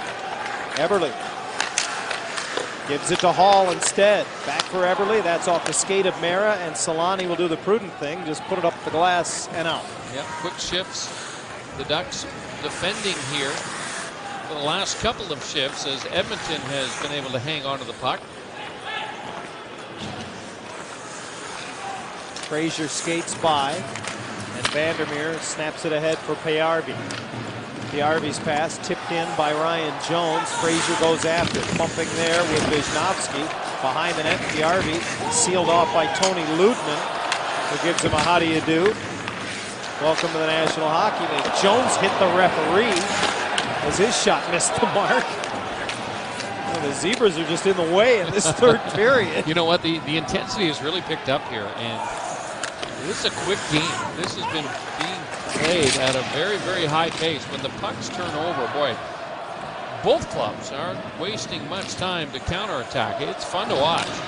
Getzlaf fresh off the Anaheim bench with space in neutral ice. Chips it off the boards to himself. Tries to sneak around Peckham, who stays with him, but he keeps possession back to Perry, and his shot drifts over top of the goal as Gilbert and Ryan went to the front of the net. Fowler with a nice job at the line to keep it in, and it was fumbled by Habibulin. Oilers on a second effort able to get it out of the zone. Penner tied up by Mara. And Getzlaf drops back to cover up. Fowler finds Perry. Corey Perry on his horse through the neutral zone into the Edmonton end. Curls with it. He's knocked down by Schmid, picked up by Bobby Ryan. He follows up behind the goal. Cycles it along. Gagne down low. Loses the battle to the puck, and Koivu gets it to Bobby Ryan, who rattles the high glass over top. Perry had to duck the shot. Sutton steps off the point. Gagne feeds it back. Big Andy Sutton keeps it alive. Kicked up from skate to stick by Koivu, and Blake got a shot away. Boy, what a nice play by Saku Koivu. The way he picks that puck off of the boards and kicks it up to his own stick, allows him to attack the crease in a hurry. That was pretty nifty. Koivu with the game's only goal. Gets it back into the Edmonton zone. Here's a giveaway. Solani walks right in. Fans on the shot. He had the defender Schmid down. And he just missed his shot. He gets it back, goes Koivu, keeps it in. Great shift for this line for the Ducks. Koivu goes to the middle of the ice. It flutters away, but it comes to Sutton. His wrist shot blocked. Solani scores on the rebound. Teemu Solani makes it 2-0. Anaheim deserved this goal. The last two shifts, they just plain outworked the Oilers. You can see the expression on Tom Rennie's face. Edmonton turned the puck over a couple of times. It seemed inevitable they were going to get a good scoring chance. Nice job by Andy Sutton to get that puck through from the point, and the big rebound comes to Teemu Solani. And we've talked about this so many times before. Goal scores is a rolling puck. The key is he doesn't waste any time. He just shovels it, and it finds a hole. And this is what happens with goal scores, and that's a huge, huge goal for Teemu Solani. Andy Sutton's going to get his first assist as a Duck. Solani's 9th of the season. It's 2-0, and that's an enormous goal in this hockey game. And the Oilers called for icing off the ensuing faceoff. Suddenly shots are 25-18. The Ducks have outshot Edmonton 8-1 in the early going of this third period. Yeah, and it's all through hard work. Randy Carlyle deserves a lot of credit as he has double shifted the Getzlaf line and the Koivu line here, John, to start the third, and boy, has it paid off. Marchant to the corner off the draw behind the net now for Lupul. Lupul cycles it back. McMillan jumps in there. Boy, he has had some jump in his step tonight. He wins the puck to Lupul, and his shot steered aside. Ducks again get to the loose puck. McMillan once more for Lupul. That hit Marchant. Brandon McMillan to the corner on some good work by Marchant. Out of the front of the net, Marchant couldn't just settle it because it went off his skate. And back out center ice, the Oilers lose possession and swept right back. Abby Boulin taps it along for Ryan Whitney as both teams get changes. Magnus Pjarvi, native of Sweden, spent a couple years in their elite league over there before coming to North America this season. Now ahead for Andrew Cogliano, former University of Michigan product, sends it deep into the Anaheim zone. Mara brandishing sticks with Brule, and it's loose for Chipchura. Puts it on the backhand, and this will roll the length of the ice wide of the Edmonton goal. So icing the call as Curtis Foster gets to it first for the Oilers. Yeah, the work ethic is contagious for the Ducks, John. I've been very impressed with the first 8 minutes of this third period, and they are all over the puck. And we use the term close support a lot, and what that means is when there is a puck battle where you're not sure, it's one of those 50-50 puck battles, the Ducks are getting that second guy in close. Oilers win the draw. Foster shovels it through. Save made, and then three rebound saves made on Penner by Hiller. Oh, wow. What a sequence for Jonas Hiller. Foster's wrist shot doesn't get to the net this time. Chipchura sends it ahead. It caroms back to him, and now he chips it ahead for Peros. Peros working on Schmid, trailing the play. It's Chipchura, rips it on net, and that kicked aside by Abby Boulin. The net is off behind the Edmonton netminder, and we will step aside. Just over 8 minutes into the third, and Teemu Solani back in the lineup has figured in both Anaheim goals, doubling the Ducks' lead. A great sequence of saves from Jonas Hiller here moments ago, Brian. No question about it. Dustin Penner goes to the front of the net. There's the second shot, the third. He's going to get the fourth right here. So Hiller, solid. He keeps his shoulders high. He keeps them square. And Dustin Penner, who is under pressure from the Ducks defense, can't chop it through a little hole. And as a result, still a 2-0 lead for the Ducks. Long way to go in Edmonton. A building that has been known for its gremlins over the years, for both teams actually. The Ducks have been on the receiving end of the good gremlins of late, winning 6 times in here in the last 4 years. But before that, not so good. Here's a giveaway, and Getzlaf in the slot just curls back to the boards with it. Behind the net for Bobby Ryan. Perry goes to the front. Ryan shoveled it into the slot as he got decked as he came around by Whitney. And the puck cleared away by the Oilers. That was a nice defensive play by Tom Gilbert. Well, I've been impressed with Gilbert in this game, John. He tied up the stick, the Anaheim players away from the puck as Bobby Ryan was circling the net. Hall working on Sutton, loses the handle, and Andy takes it behind the net. Former Michigan Tech Husky works it away, and Getzlaf lifts it out of harm's way to center. Whitney settles it there, but loses it to Perry as Ryan pressured him. Carey gets the blue line, gets it deep, and Anaheim will roll a change.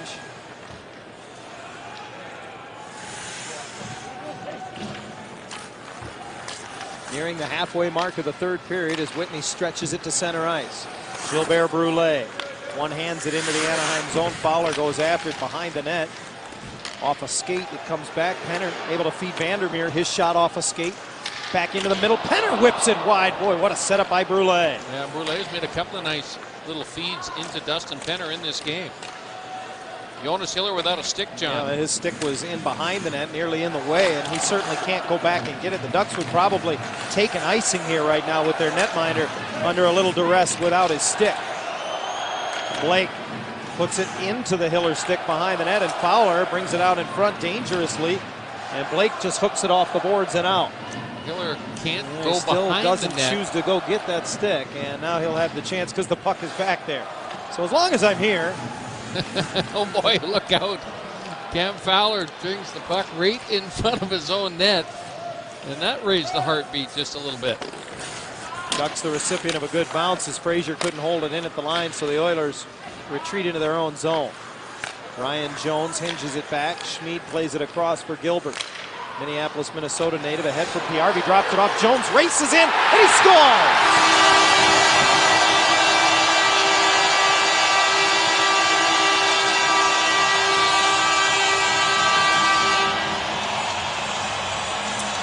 Well, this was a long stretch pass to PRV at the far blue line, and he just kind of stops it, and this is the support I'm talking about. Here comes Jones like a freight train, and he's going to snap this from just inside the face-off dot. It looks, John, like it squeezes between the arm and the body of Hiller.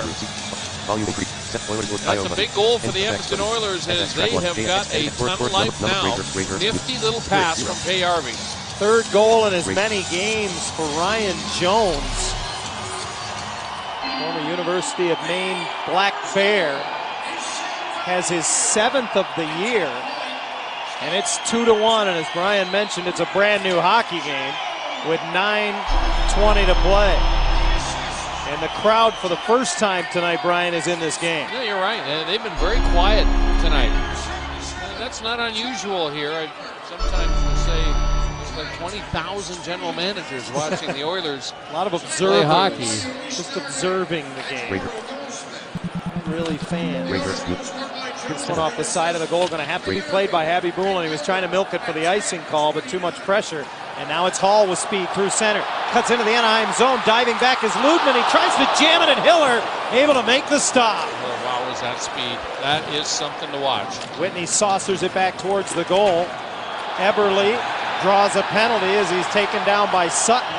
Extra man comes on for Edmonton as Habby Boulin vacates the crease, and Cogliano careful, didn't want to play that until he was sure his netminder was on the bench. Poked away by Ludman. Hall brings it into the zone and collides with Sutton. The two of them will be kept apart, and the Ducks will be shorthanded when we come back because Sutton is going to the penalty box. The Oilers have made it a one-goal game. We told you about the speed of Taylor Hall, and boy, was it evident here. Got that knee bend that is so extreme, and he is explosive. Great stop by Jonas Hiller on the breakaway by Hall, but boy, he just kept the legs churning. And Hiller got as close as he could and took away the 5-hole. Here was the penalty for Andy Sutton. I think they're calling it interference, John. Sam Gagner had handled the puck in the eyes of the referee. Sutton's hit came a little bit late. Third power play chance of the night for the Oilers, and a great glove save through traffic by Hiller. Curtis Foster looks to the heavens. I told you he could rip it, and folks, he sure can. Well, this is his forte. And he hammers the one-timer, and boy, he thought he had it. That was a blast inside of the post. You know what, I'm thinking about it, John, if it's a left-handed catching goaltender instead of a right-handed catching goaltender, that's likely in the back of the net. Penner wins the draw back to Foster. In turn, it's Gagner, and that one hit Ludman up high and took a bite out of him. Foster holds it in. Getzlaf falls down. Gagner works it down low. PRV goes backhand. Hiller makes the save. Whitney off the side of the goal. Back in front, Payarvi kicks it to the corner. Goes and gets it. Ducks could use to get some changes on this penalty kill. I think Ludman is smarting a little bit. Yeah. And he's got his hands full. And that's a break for the Ducks. Payarvi put it to a vacated point. Foster goes and gets it. Getzlaf able to get off for a change. Koivu jumps on for him, intercepts the pass, and flutters it back. And now the rest of the penalty killers will come off for Anaheim.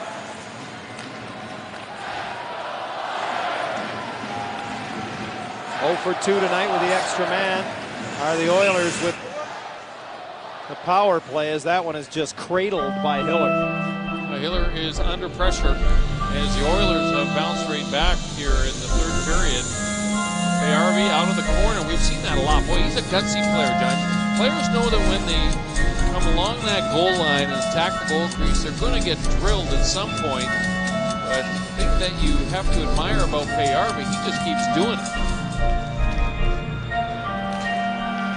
All the young players that Tom Rennie had here, speaking of Everly, Hall, and Payarvi, he told me this morning, he said Payarvi was the most adult player of the three. He said he's going through a learning curve, never mind the 200 by 85 feet. In other words, he means the young man's going through a lot off the ice as well, being a European player, but he said he was never a debilitating teammate when he was struggling. And Hiller stops Jones this time. Again, Brian, the stretch pass, and he's able to get a step. Well, Lucas Spiza gets lost on this play, and Jones gets behind him. Spiza was over on the wrong half of the ice surface, and the long stretch pass springs Ryan Jones.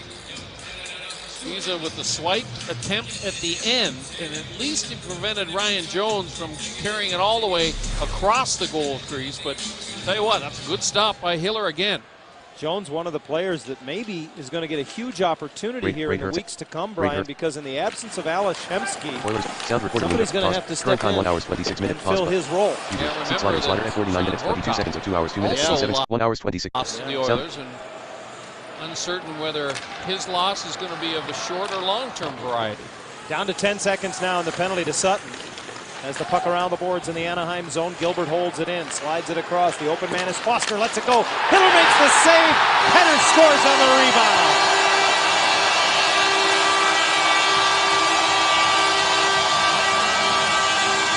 Here they come. Watch out, because the Edmonton Oilers have captured the momentum in this game. They win a puck battle. Good low shot by Foster. And this time, Dustin Penner chops the puck through a small hole. You could see as Hiller was trying to just slide to his left. At that precise moment, the puck put on net by Dustin Penner, and he ties the game up at 2. Well, the Ducks had 9 of the first 10 shots on goal in this period. Since then, 12 consecutive Edmonton shots on net. You talk about momentum shifting. More importantly, the 2 goals has erased an Anaheim 2-goal third period lead, and we are tied. Did I mention this building had some gremlins where the Ducks are concerned? Now consider the gremlins awakened. Now a 6-minute hockey game at Rexall Place. Getzlaf turns away from pressure through the middle of the ice and into the Edmonton zone. Has the puck knocked off his stick, but Perry follows up. Behind the net, Getzlaf once more. Turns away from Gagne. Bobby Ryan near circle, has it poked away by Taylor Hall. And then Ryan with a good bump on Gagne, who feeds it back into the Anaheim zone. The Ducks need a little bit of offensive zone time, as Randy Carlyle likes to call it. Fowler finds Wisnowski ahead for Blake, who touches it, so no icing, and behind the net, Abby Bullen plays it along. Wisnowski thought he was going to hold it in at the line. Instead, Lupin has to cover up back at the Anaheim strike. He does find Wisnowski. It's better of a cross-ice pass, then does give it to Koivu. He can't get it in. Loose at the blue line. Payarvi on a back check just knocked it away from Solani, who would have had some space.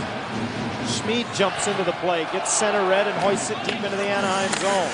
Ludman reverses it away from Everly, and Wisnowski finds space. Up the middle of the ice, still possesses, takes it to the left side and throws it into the crowd inadvertently. And that's a hard-earned souvenir here in Edmonton, where we are tied. It's been quite a third period. The Ducks would take the lead in this one 2-0 when Teemu Selanne would score on a rebound goal.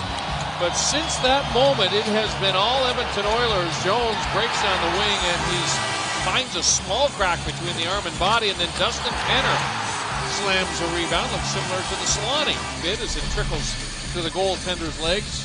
We got a game. 4:48 remaining in this one. It is all tied up at 2 apiece.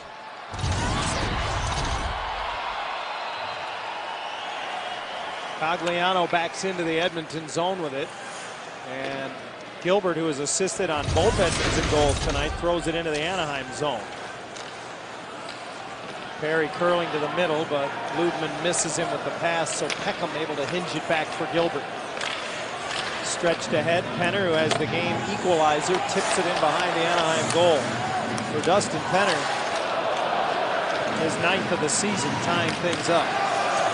Perry leads it ahead for Getzlaf.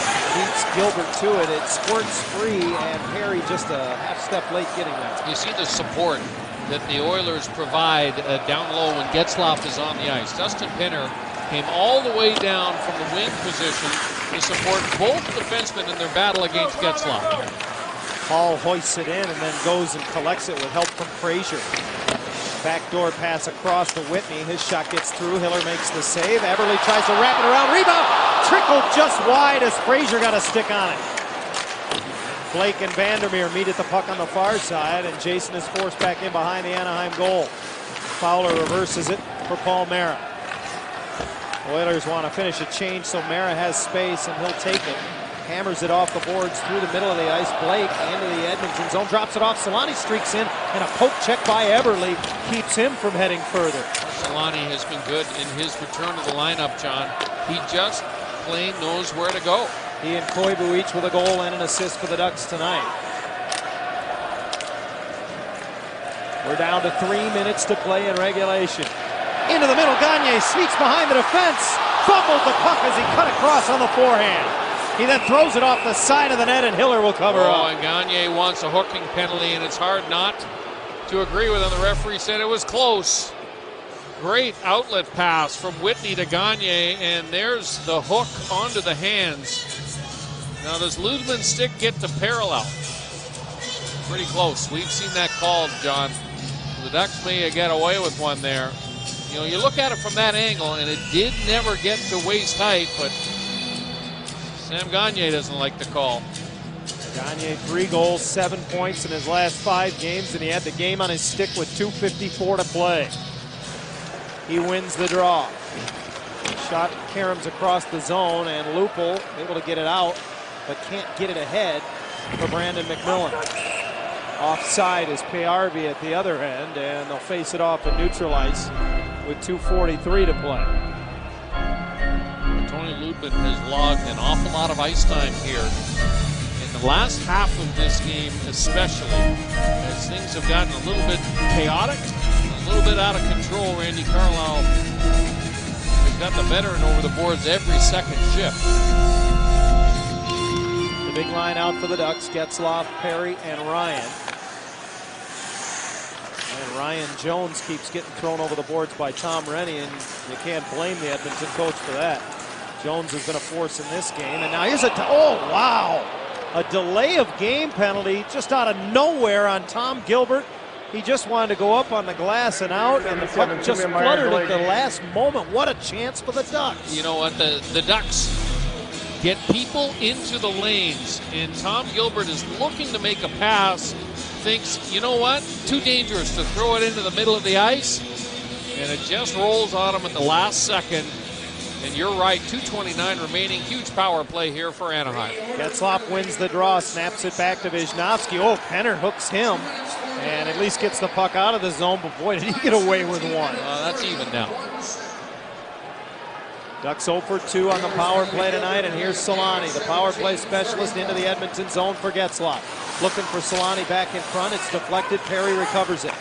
Keeps it on the perimeter, rifles it down low. Getzlaf gets it back. To the point, Wisnowski. Across now for Fowler. Selanne, rim of the left wing circle. Takes a look into the middle and goes right through Fowler. Getzlaf will get it off the near side wall. Under 2 to play in the game. The return pass off Selanne's stick to Wisnowski. Very patient to give it back to Teemu. Down low, Perry in front, and it bounces off the skate of Fowler as he was knifing towards the net. And good puck recovery alone in front. Unable to settle it with Solani. Penner tied up. Teemu falls down, keeps it alive. He just gets up and heads right to the net and shoots. Held by Habibulin. Well, the Oilers were gambling, John. They were trying to tip pucks out of the defensive zone. Came close. Well, boy, what a gamble by then. And Corey Perry tries to get that pass to Cam Fowler. Pretty good use of the foot by Fowler just to get a little piece of that puck.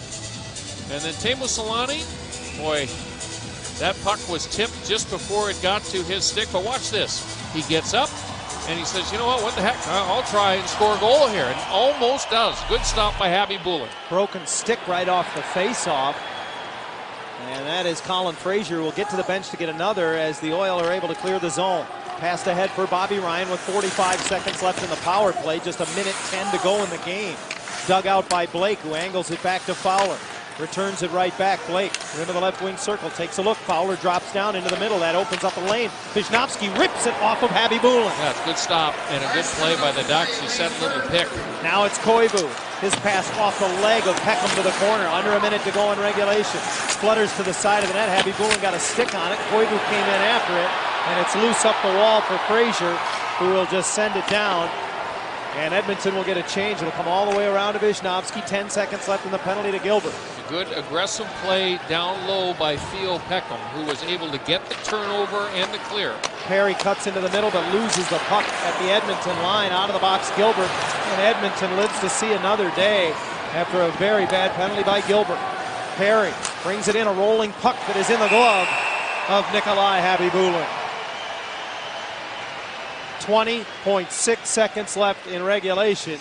Tied at 2 in Edmonton. Yeah, Corey Perry makes the right decision. Just put the puck on goal, but a little bit of snow building up on the ice surface here in Edmonton. That puck rolling at the last second. He did not get much of it. Big face-off, though, to the left of Habibulin, and Marchand out to take it for the Ducks against Colin Fraser.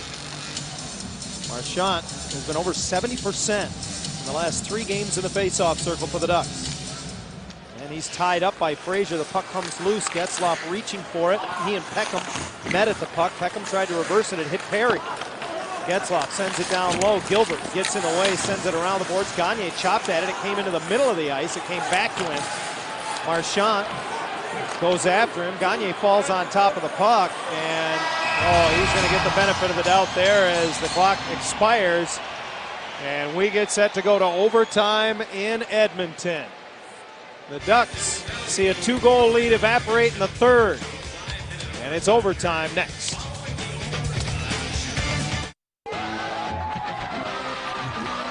OG's Pizza and Brewing Company. We're more than just pizza. We have a large selection of the foods you love. At OG's, we're friends. We're family. And we're always a good time. Check out our all-new menu lineup: flatbread pizza, burger, fish tacos, and much more. Visit your local OG's today. Now, Jonas Hiller gets a fresh water bottle, heads back into his goal crease. Shots on goal at the end of this regulation time, 32-29 in favor of the Oilers. And both goaltenders have had their moments in this one. They've both been very good. No one has given up any questionable goals. And as we were just talking during the commercial timeout, John, if this overtime session of 4-on-4 is anything like the last 4-on-4 hockey session that we saw, it is going to be wide open, and we're going to see some more chances now. Yeah, we saw only 2 minutes of 4-on-4 in that third period, and it was end-to-end action. In overtime this season, the Ducks are 2-2. Edmonton is 2-1. Tom Rennie comes right back with the same game plan here in the 4-on-4. He starts Cogliano and Dustin Penner to oppose Ryan Getzlaf and Corey Perry. Habibulin late returning to the Edmonton goal. That's the delay, and we are underway now in the extra session. Each team has earned a point. Who will end the night with 2? To be determined. perhaps in this 4-on-4 in the next 5 minutes, and it's Penner streaking up left wing, trying to get inside and around Wisnowski, who denies him and comes away with the puck. He fumbles it at the side of the goal. Boy, a break for Lubomir, because swinging away was Penner. Ahead on left wing, Getzlaf gains the line, snaps it over. Corey Perry lets it go, missed on the short side. Karam eludes Wisnowski, but he's able to hustle back and then curls it up the boards, but that was sniffed out by Penner. Ludman now waits for the mates to get onside. He'll retreat in neutral ice. Right up the middle for Perry, off his stick, and Tom Gilbert turns back. We'll hook it off now for Whitney as forward change for Tom Rennie's Oilers. Gagne up the left side into the Anaheim zone, cuts to the middle, lets it go off the mask of Hiller, and it bounces to the near side of the goal where Fowler takes it in behind the net. Gagne got it back. Wanted to slide it in front. Mara trying to take away the passing lane, gets up off the deck, and the pass vacates the zone. Solani Koivu on the ice here for Anaheim. The question is, can they get the puck back? Boy, Edmonton's doing a good job of protecting it. Gagne again. Into the Anaheim zone with PRV, into the middle for Foster. Oh, and he wanted to pull the trigger, but Koivu just got a piece of it, tipping it over his blade. PRV will get taken away by Solani, but he stays with it and gets it back. Fresh off the bench for Whitney. He'll fire, and that's in and out of the glove of Hiller. Mara will circle the goal. 3:20 to play in overtime. He'll drop it off for Teemu Solani. Mara headed up ice. Instead, he gives it to Marchand. He gallops in, winds up, save Happy Boulin. It's underneath him. He's forced to cover. Sam Gagne has had kind of a quiet night, but as we know, he has got pretty good hands. He uses the defenseman Fowler as a good screen. Rips it right off the mask of Jonas Hiller, and then Ryan Whitney. This is no problem for Jonas Hiller. He sees it all the way. Nobody's going to score from that distance. And boy, did you see that puck drop when Todd Marchand unloaded that slap shot? Taylor Hall won the game in here on Saturday night in overtime against St. Louis. He's out there right now for Tom Rennie's Oilers. Wisnowski picks it up behind the net, hits the brakes, sidesteps one hit, and stretches it for Bobby Ryan. Marchand will join him into the Edmonton zone. The trailer Wisnowski. Bobby Ryan leaves it off for Wisnowski. Shoveled back for Ryan off his stick in behind the net. Bobby goes and gets it. Wanted to center. He's got Marchand on that far post. Instead, he'll play it back around. Ludman across for Wisnowski. Marchand stays parked in front. He hits the referee with a shot from the blue line. And again, the Zebras can't get out of the way. Now Hall shows off as he speeds to center, circles, waits for reinforcements, now kicks it across the line, and Perry knocks it away. Getzlaf thinks better of trying the home run pass, circles back in his own zone and uses the boards to find Perry. Foster will swat it away in behind the net. 2:10 to go in overtime. Gilbert ahead for Ryan Jones. That was in the feet of the linesman for a moment. He just flips it ahead. Delayed offside on the Oilers will now be waved off as Jones touches up. Spiza on his horse up the left side. Lucas Spiza loses the puck to the back-checking Jones, who rims it around the boards. This will come all the way back through the neutral zone, and Getzlaf quickly fires it ahead, but he missed Spiza with it, so this will be an icing call on Anaheim as Schmid gets to it first. Yeah, and the bad news is that Perry and Getzlaf have been out on the ice here for a while, John, so they are a little bit gassed, which puts a real focus on trying to find a way to get possession. And I think Randy Carlisle is going to call the timeout here. And that's a very, very smart play. I was looking at the body language of Ryan Getzlaf and Corey Perry, and they didn't have much left in the tank. 1:41 left in overtime, and this will be a critical face-off to the right of Jonas Hiller. Getzlaf undoubtedly to take it. And this is just more of a breather. They'll go over a little strategy on the Anaheim bench, but just catch your breath, boys. We need possession, we need to get out of the zone, and then perhaps fresh troops.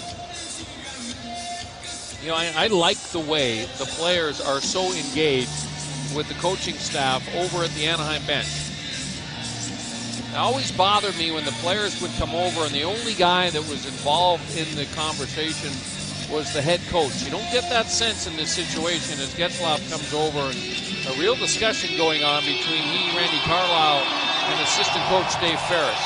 Well, it's going to be Dustin Penner to oppose Getzlaf on the draw. He's out there with Taylor Hall, Whitney, and Foster for Edmonton.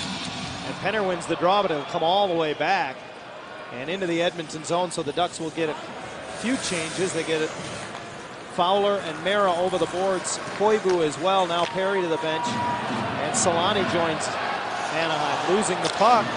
Oh, wow, Penner came right to him off Gilbert's stick. Tried to go short side, but he went too high. And now Koivu and Mara force Penner all the way out of the zone. Gilbert brings it back in, drops it off for Taylor Hall, and that's fought off by Hiller. Yeah, that was a good shot by Hall, and Hiller did well to get the right shoulder on that bit. Mara takes him high in the zone. He hooks it down. Gilbert looks for Gagne. Quick shot. Missed everything. Strange bounce came back to Gilbert with now under a minute to play in overtime. Behind the back for Gagne. Hits the brakes, trying to get away from Solani. Leaves it off for Taylor Hall. Hall looks up, takes a shot. It's in the feet of Mara, who blocked it. He didn't realize it, and it's shoveled ahead. Here comes Fowler with Solani trailing the play. Koivu into the middle. Koivu's shot rattles the high glass. He missed his shot. He was trying to go high,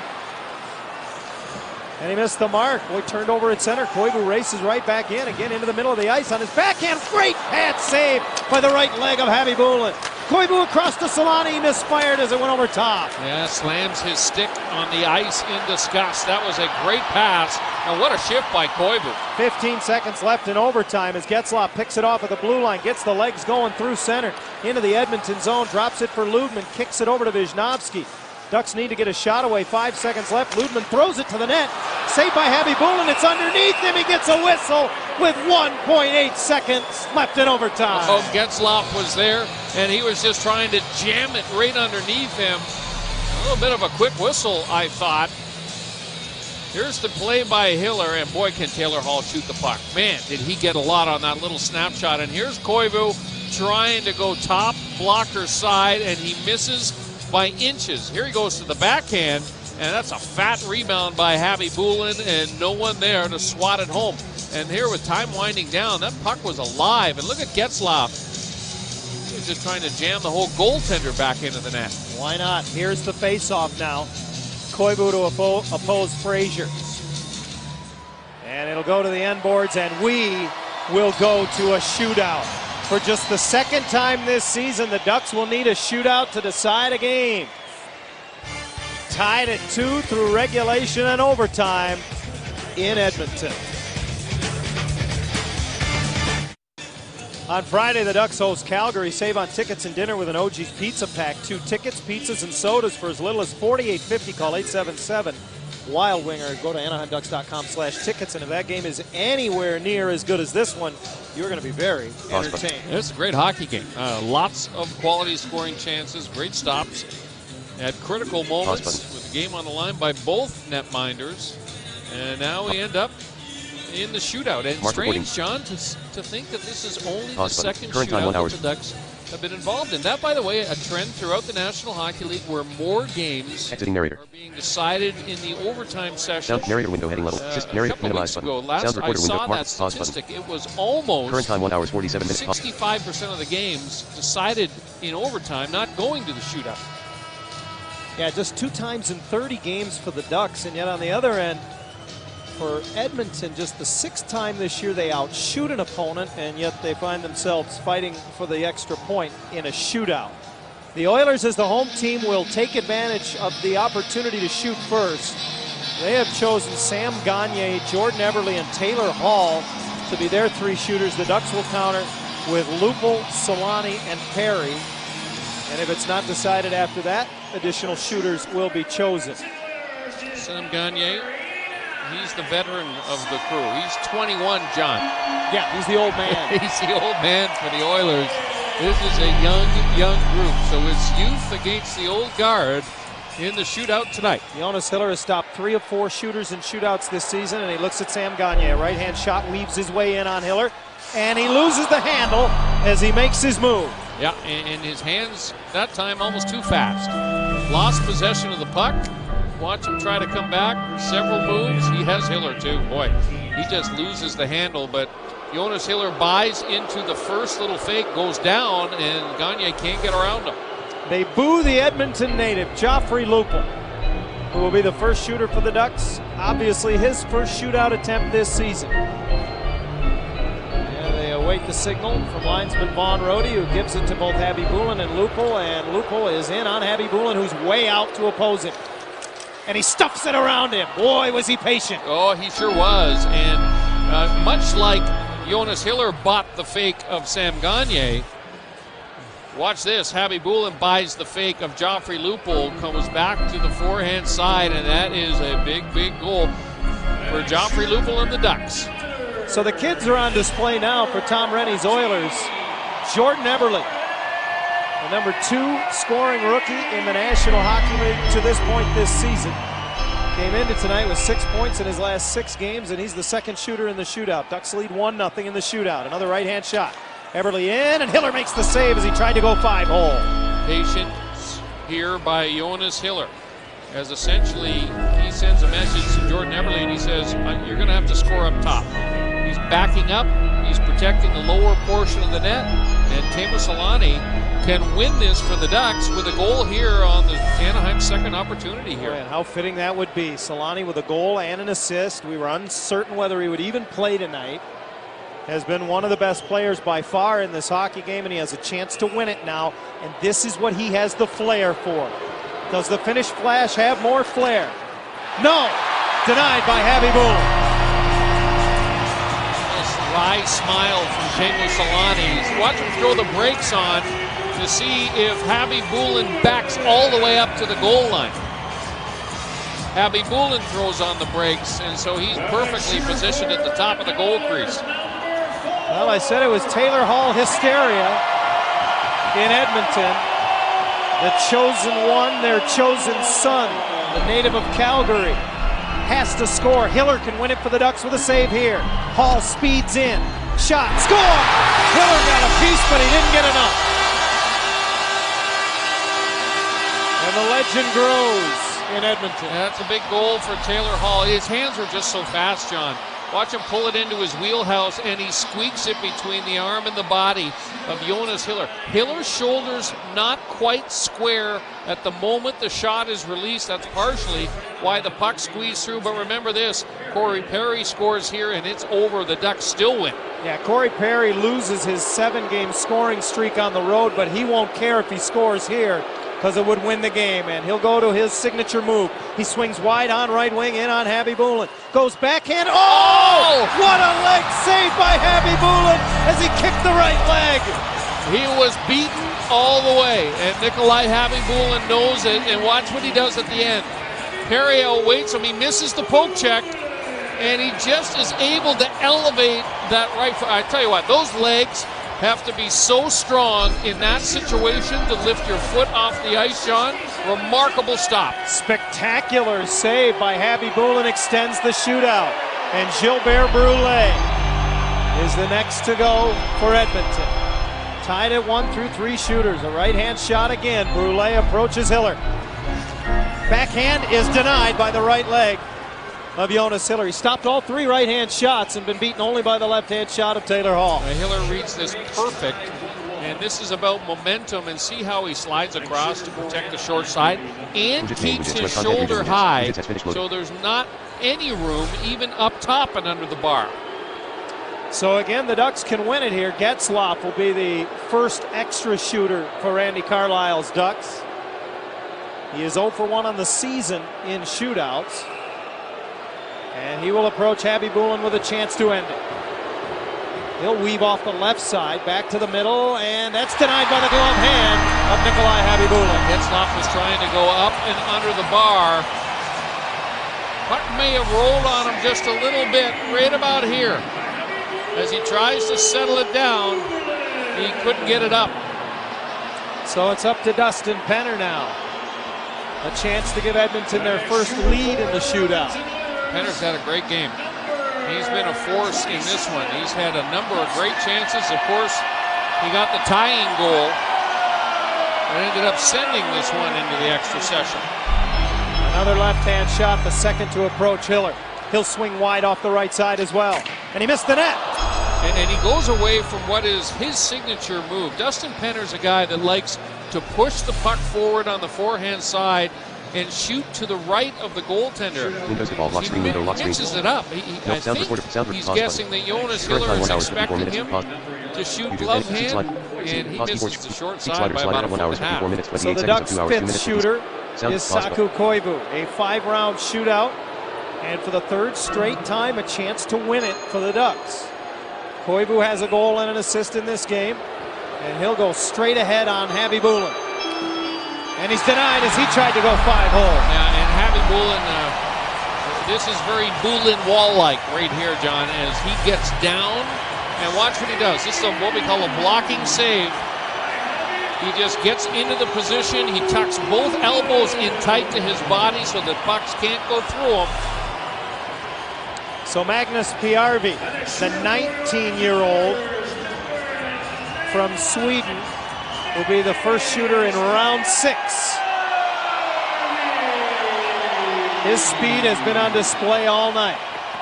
And he comes right up the middle on Hiller. Fakes backhand, goes forehand, then tries to draw it back on the backhand, and Hiller wouldn't bite. Now this is what players call the leave behind, attempted by Payarvi.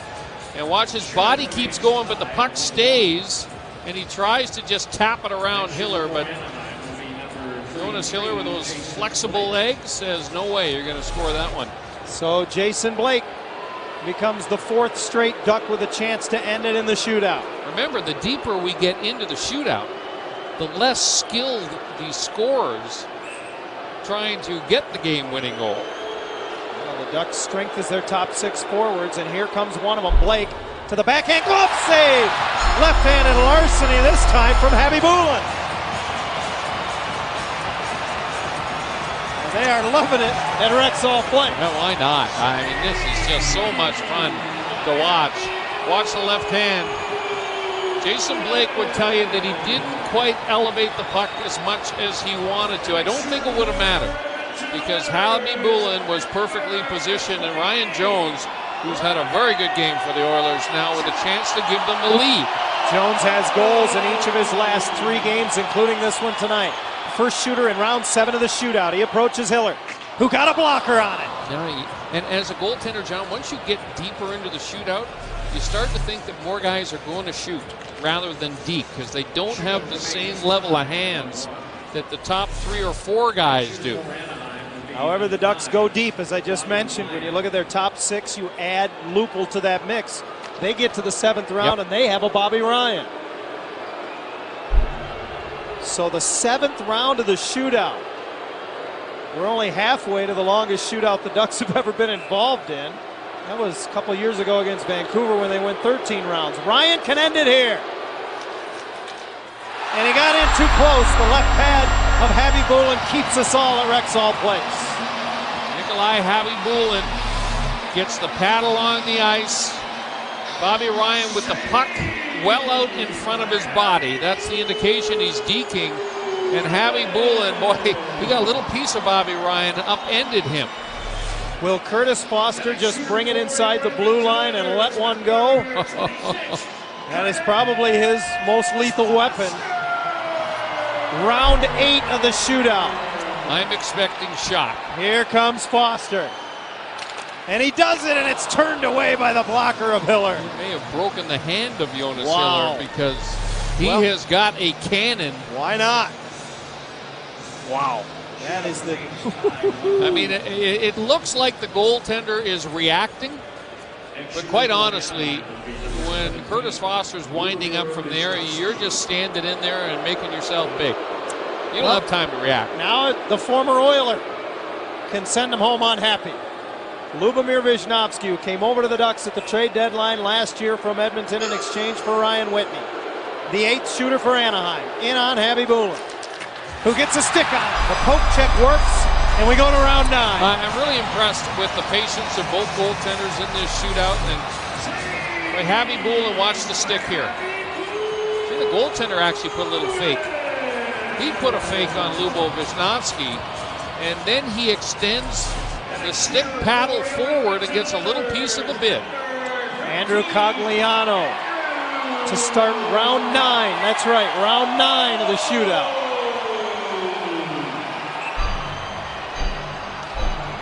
Each team has scored once. He approaches Hiller. He hit the post. They think he scored in Rexall Place, but he hit the post. The referee immediately waves it off, and he's going to go over. I think they're going to look at it. Well, judging by the sound, John, there's no way that puck could have entered the net. It's off the inside of the post and out. Yep. And they don't even look wait. at it. Yep. So Tony Ludman, I got to imagine he hasn't been in a lot of these in his career, becomes shooter number 9 for the Ducks. And he becomes the 7th straight shooter that can win it for Anaheim. Each team has scored only once. I can't think there's a book on Ludman on breakaways. Goes backhand, and it's in the glove of Habibulin. And again, Nikolai Habibulin times the retreat into the goal crease perfectly. And watch him get watch the left-handed Habibulin here. He's going to go forward with it to get it as close to Ludman as he can. And it's another pretty-looking stop. Colin Fraser, the 10th Edmonton shooter. Both teams are 1 for 9 in the shootout. Fraser picks it up at center and approaches Jonas Hiller. He shoots, and it's in the glove of Hiller. His turn. Colin Fraser's got 2 goals this season. We're getting deeper and deeper, and we got Cam Fowler. He's got 2 goals. He's got 2 goals with a chance to win it again for the Ducks. The Ducks going to their 3rd straight defenseman now. It's been Wisnowski, Ludman, and now Fowler. He just turned 19 years of age on Sunday. It could be a belated birthday present for Cam Fowler here. He has an assist in the game, and he'll swing wide on the right as he approaches Habibulin. Score! Off the post and in. Fowler has won it in the shootout. And the kid wins it for the Ducks, and the shot was perfect, John. I mean, unbelievable. Some drama from Anaheim. They get the 2 points. The losing streak is over. The Ducks continue to find ways to win here in Rexall Place. That's a perfect shot. It's a 1.5 feet off the ice, so it's over the height of the leg pad, just under the catching glove, inside of the post. May have gone in. This was one, then off the crossbar and in. Fowler wins it for the Ducks. This was one heck of a hockey game, and that is one elated Ducks bench. With the shootout win, Pinnacle Landscape Company will donate a tree for the new tower being built at Chalk Children's Hospital. Thanks to Pinnacle Landscape for their generous donation. Ducks win in a shootout. It took a while tonight. 10 rounds in all. Cam Fowler is the hero as he ends it 3-2. Our final score at Rexall Place, and Ducks Live starts now. 1 hour 36 minutes. Sound pause button.